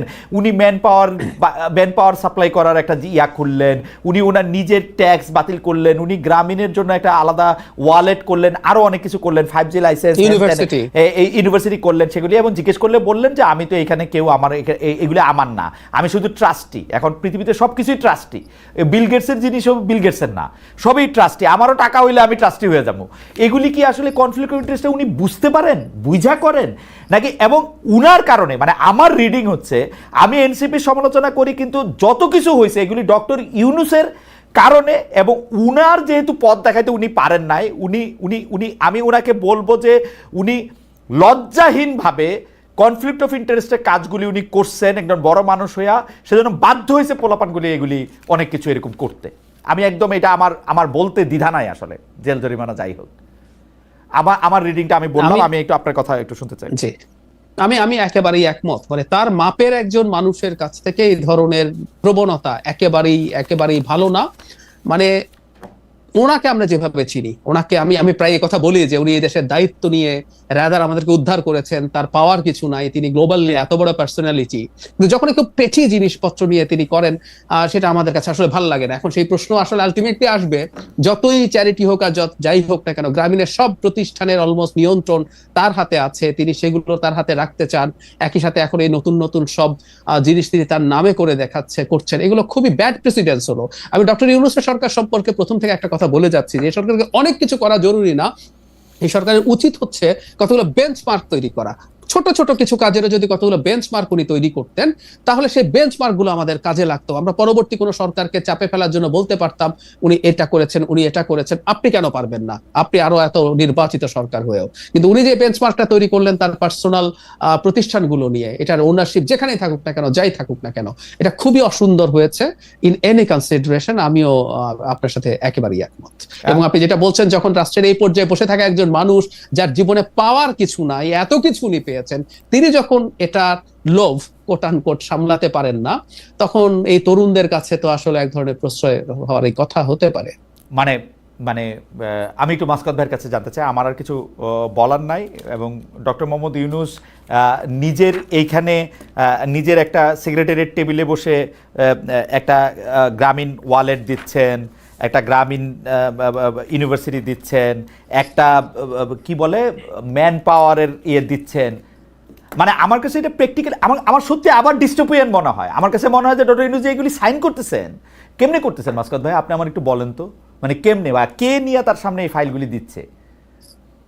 মানে আমার কাছে মনে হচ্ছে যে এগুলোর যে ধরেন অর্থনৈতিক লাভালাভ, সেগুলো কি ইউনূস নিজে এনজয় করবেন ভবিষ্যতে, আপনার মনে হয়? হ্যাঁ, 200 লোককে চাকরি দিবেন চিটাগং এর, তারপরে নিজে ট্রাস্টি বোর্ড হিসেবে মিটিং করে বিদেশে ঘুরবেন। আমি মানে জাস্টিফিকেশন লিগ হতে চাচ্ছি না, আমার অবজারভেশন হচ্ছে যে ম্যানেজারিয়াল স্কিল উনার আছে, এবং উনি এই নির্বাচন হয়ে যাওয়ার পরে অবসর জীবনে কি করবেন সেটার জন্য কিছু অ্যাসাইনমেন্ট নেওয়ার চেষ্টা করছেন। তো এই কাজগুলো তিনি স্বচ্ছতার সঙ্গে করেন কিনা সেটা আমরা দেখব। তবে আরেকটা জিনিস হয়তো আমরা একটু ভুলে যাচ্ছি উনাকে সমালোচনা করার সময়, যে শেখ হাসিনা গিয়ে তো উনি একা শত্রু নন আমাদের, মানে আমরা ভারতীয় মিডিয়া এবং ভারতীয় প্রশাসন থেকে যেরকম এক ধরনের প্রোপাগান্ডার সম্মুখীন হয়েছি, সেখানে অধ্যাপক ইউনূসের ইমেজের কারণেই এখন পর্যন্ত আমরা একটি আফগানিস্তান হিসেবে চিত্রিত হইনি আর কি। আমার কাছে এটা খুবই এরকমটা একমত, মনে এটা হচ্ছে। খুবই একমত। হ্যাঁ, না, এটা ঠিক আছে। আমি একটু দ্বিমত পোষণ করি মাসকাত ভাই। প্রথম কথা হচ্ছে ভারতীয় মিডিয়া, ভারতীয় প্রপাগান্ডা আমাকে একটু টাচ করতে পারে না, কারণ ওদেরকে আমি দেখি না আজকে থেকে না। আমি যখন ডয়েচে ওয়েলে বাংলায় ছিলাম, বাংলা বিভাগের প্রধান হিসাবেও পশ্চিমবঙ্গের কোন মিডিয়াগুলি আমাকে দেখতে হবে না সেটা আমি বুঝতাম, তাই সেটা আমাকে প্রফেসর করে না। কিন্তু আমি আপনাকে যখন এই প্রশ্ন করতেছি যে doctor Mohammad Yunus conflict of ইন্টারেস্টে কাজ করতেছেন কিনা, আপনি ভারতীয় মিডিয়া, ভারতীয় প্রপাগান্ডার কথা কেন আনবেন? এর একটাও তো অসত্য না, এর একটাও তো তিনি অস্বীকারও করেন নাই, এর একটাও তো আমরা বানায় বলতেছি না। আর আমি এটার প্রসঙ্গে বলছি না, আমি এই প্রপাগান্ডার কথা বলছি না। আমি বলছি যে ভারতীয় মিডিয়া যখন বলছে যে বাংলাদেশ জঙ্গিদের কবলে চলে গেল, এই যে ন্যারেটিভটা 16 জুলাই থেকে শুরু করেছিল গত বছর, ওইটা অধ্যাপক ইউনূসের কারণে, তার কারিশমার কারণে পশ্চিমা মিডিয়া এই কথাটাও আমি সামান্য একটু নুক্তা দিতে চাই। সেটা হচ্ছে ভারতীয় মিডিয়া বললে আমরা ধ্রুব রাঠির কথা ভুলে যাই, ভারতীয় মিডিয়া বললে আমরা অর্কের কথা ভুলে যাই, ভারতীয় মিডিয়ার কথা বললে আমরা স্ক্রিপ্ট থেকে শুরু করে অনেক বেশি পঠিত অনেক কিছুর মানে আমি নাম ভুলে যাই। ওরা কিন্তু জুলাই আন্দোলনের সময় কি হয়েছে, কেমনে মানুষ মারা হইতেছে, কেমনে শেখ হাসিনা বর্বরতা করতেছে, এগুলি ভালোভাবে তুলে ধরছে। আমরা পড়তে পছন্দ করতেছি সস্তা যেগুলি ওরাই পড়ে না। আনন্দবাজারের ওই ছেলেরে কলকাতার কেউ চিনে না, আপনার অনেক বন্ধু আছে, আপনি জিজ্ঞেস করে দেখেন, এই ঘটনার আগে কেউ চিনতো না ওরে আমরা চিনাইছি না। এখন ধরেন সচেতন মানুষ কয়জন থাকে, এই ধরুন এই যে অর্ক ভাদুরীর ভ্লগ কজন মানুষ দেখেন, ডক্টর জাহেদের ভ্লগটা যতজন মানুষ দেখেন, কিন্তু মানুষ আসলে কিন্তু সস্তা এবং এরকম উত্তেজনাকর আজে বাজে জিনিস দেখতেই পছন্দ করে, এবং সেটা মানুষের মনোজগতে কিছুটা হলেও প্রভাব বিস্তার করে। সেই ক্ষেত্রে আমার কাছে মনে হয়েছে যে যেরকম একটা প্রবণতা ছিল বাংলাদেশকে আফগানিস্তান প্রমাণের, ওইখানে অধ্যাপক ইউনূসের ইমেজ আমাদের কাছে কাজে লেগেছে। তারপরে উন্নয়ন বাজেট বা বিভিন্ন বাজেট থেকে ব্যয় সংকোচনের ব্যাপার, তারপরে কিছু ঋণ শোধ করা, মোটামুটি ভাবে আপনি যদি দেখেন যে মোটামুটি ভাবে অধ্যাপক ইউনূসের সময় বাজার দর স্থিতিশীল। আপনি খুব, আমার ধারণা যে এরপর একটু কথা বলেন দেশের তৃণমূলের সাধারণ মানুষের কাছে, হ্যাঁ, যারা এত ধরুন বড় বড় বিষয় নিয়ে চিন্তা করেন, নিজের ছোট্ট জীবনটা নিয়ে আলাপ করে, ওনারা আমার ধারণা যে অধ্যাপক ইউনূসের এই সময়টাতে খুশি এবং এই নির্বাচনটা সামনে উৎসবের সঙ্গে আয়োজিত হবে এটার জন্য অপেক্ষা করছে। রাইট, আমারও সেটাই আশা যে সাধারণ মানুষ যদি ডক্টর মোহাম্মদ ইউনূসের এই সময়টাতে খুশি থাকেন তাহলে আমিও খুশি। একটা কথা একটু যোগ করি, একটা জিনিস একটু যোগ করি। জিনিসপত্রের দাম যে স্থিতিশীল আছে, আমাদের আজকে আলোচনার সুযোগ নেই। আমরা যদি অর্থনীতি নিয়ে একদিন আলোচনা করি, আমাদের ইনফ্লেশনের একটা ডাউনওয়ার্ড ট্রেন্ড আছে, মোটামুটি স্টেবল আছে, কিন্তু মানুষের ইনকাম ভীষণভাবে কমে গেছে, মানুষ কনজিউম করতে পারছে না। আমাদের অনেকগুলো ইন্ডিকেটর আছে। সুতরাং মানুষ যতটা ভালো থাকার কথা ছিল, মানুষ আসলে অতটা ভালো নেই। আবার একটু মাসকাত ভাই সুরে সুর মিলে আমি এটা বলতে চাই, যতটা খারাপ হওয়ার কথা ছিল তার থেকে একটু ভালো আছে।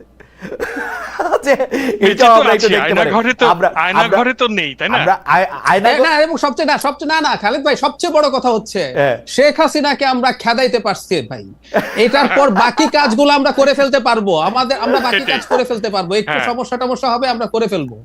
এবং সাম্প্রতিক সময় খালেদ একটা লাস্ট কথা, এই যে ছাত্রলীগ, ছাত্র দল শহীদ মিনারটা ছেড়ে দিল এনসিপি কে, হ্যাঁ, এবং নিজেরা চলে গেল একটা জনসভা করার জন্য তারা শাহবাগে। এই যে একটা বন্ধুত্বপূর্ণ সম্পর্ক, এইরকম একটা রাজনৈতিক সংস্কৃতি আমরা চাই, যে বিভিন্ন দলের মধ্যেই অতীতের মতো এই যে আওয়ামী লীগ যে কালচারটা চালু করেছিল ওটা না থেকে, তিক্ততার সম্পর্ক না হয়ে এইরকম একটা সভ্য সম্পর্কই হোক নতুন সভ্য সমাজে আর কি।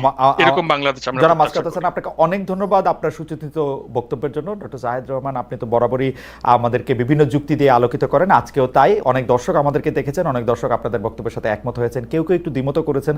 তো সব মিলিয়ে আমরা আজকে, আমি বলতে পারি আমি এবং আমার দর্শকরা আপনাদের উপস্থিতি অনেক বেশি উপভোগ করেছি। নিশ্চয়ই আপনাদের সঙ্গে ভবিষ্যতে আরও দেখা হবে, ক্যামেরার সামনে, ক্যামেরার বাইরে, অনুষ্ঠানের বাইরে। সেই পর্যন্ত আপনাদের অনেক অনেক ধন্যবাদ এবং দর্শকদেরকেও অনেক ধন্যবাদ জানিয়ে আজকে এখানেই শেষ করছি।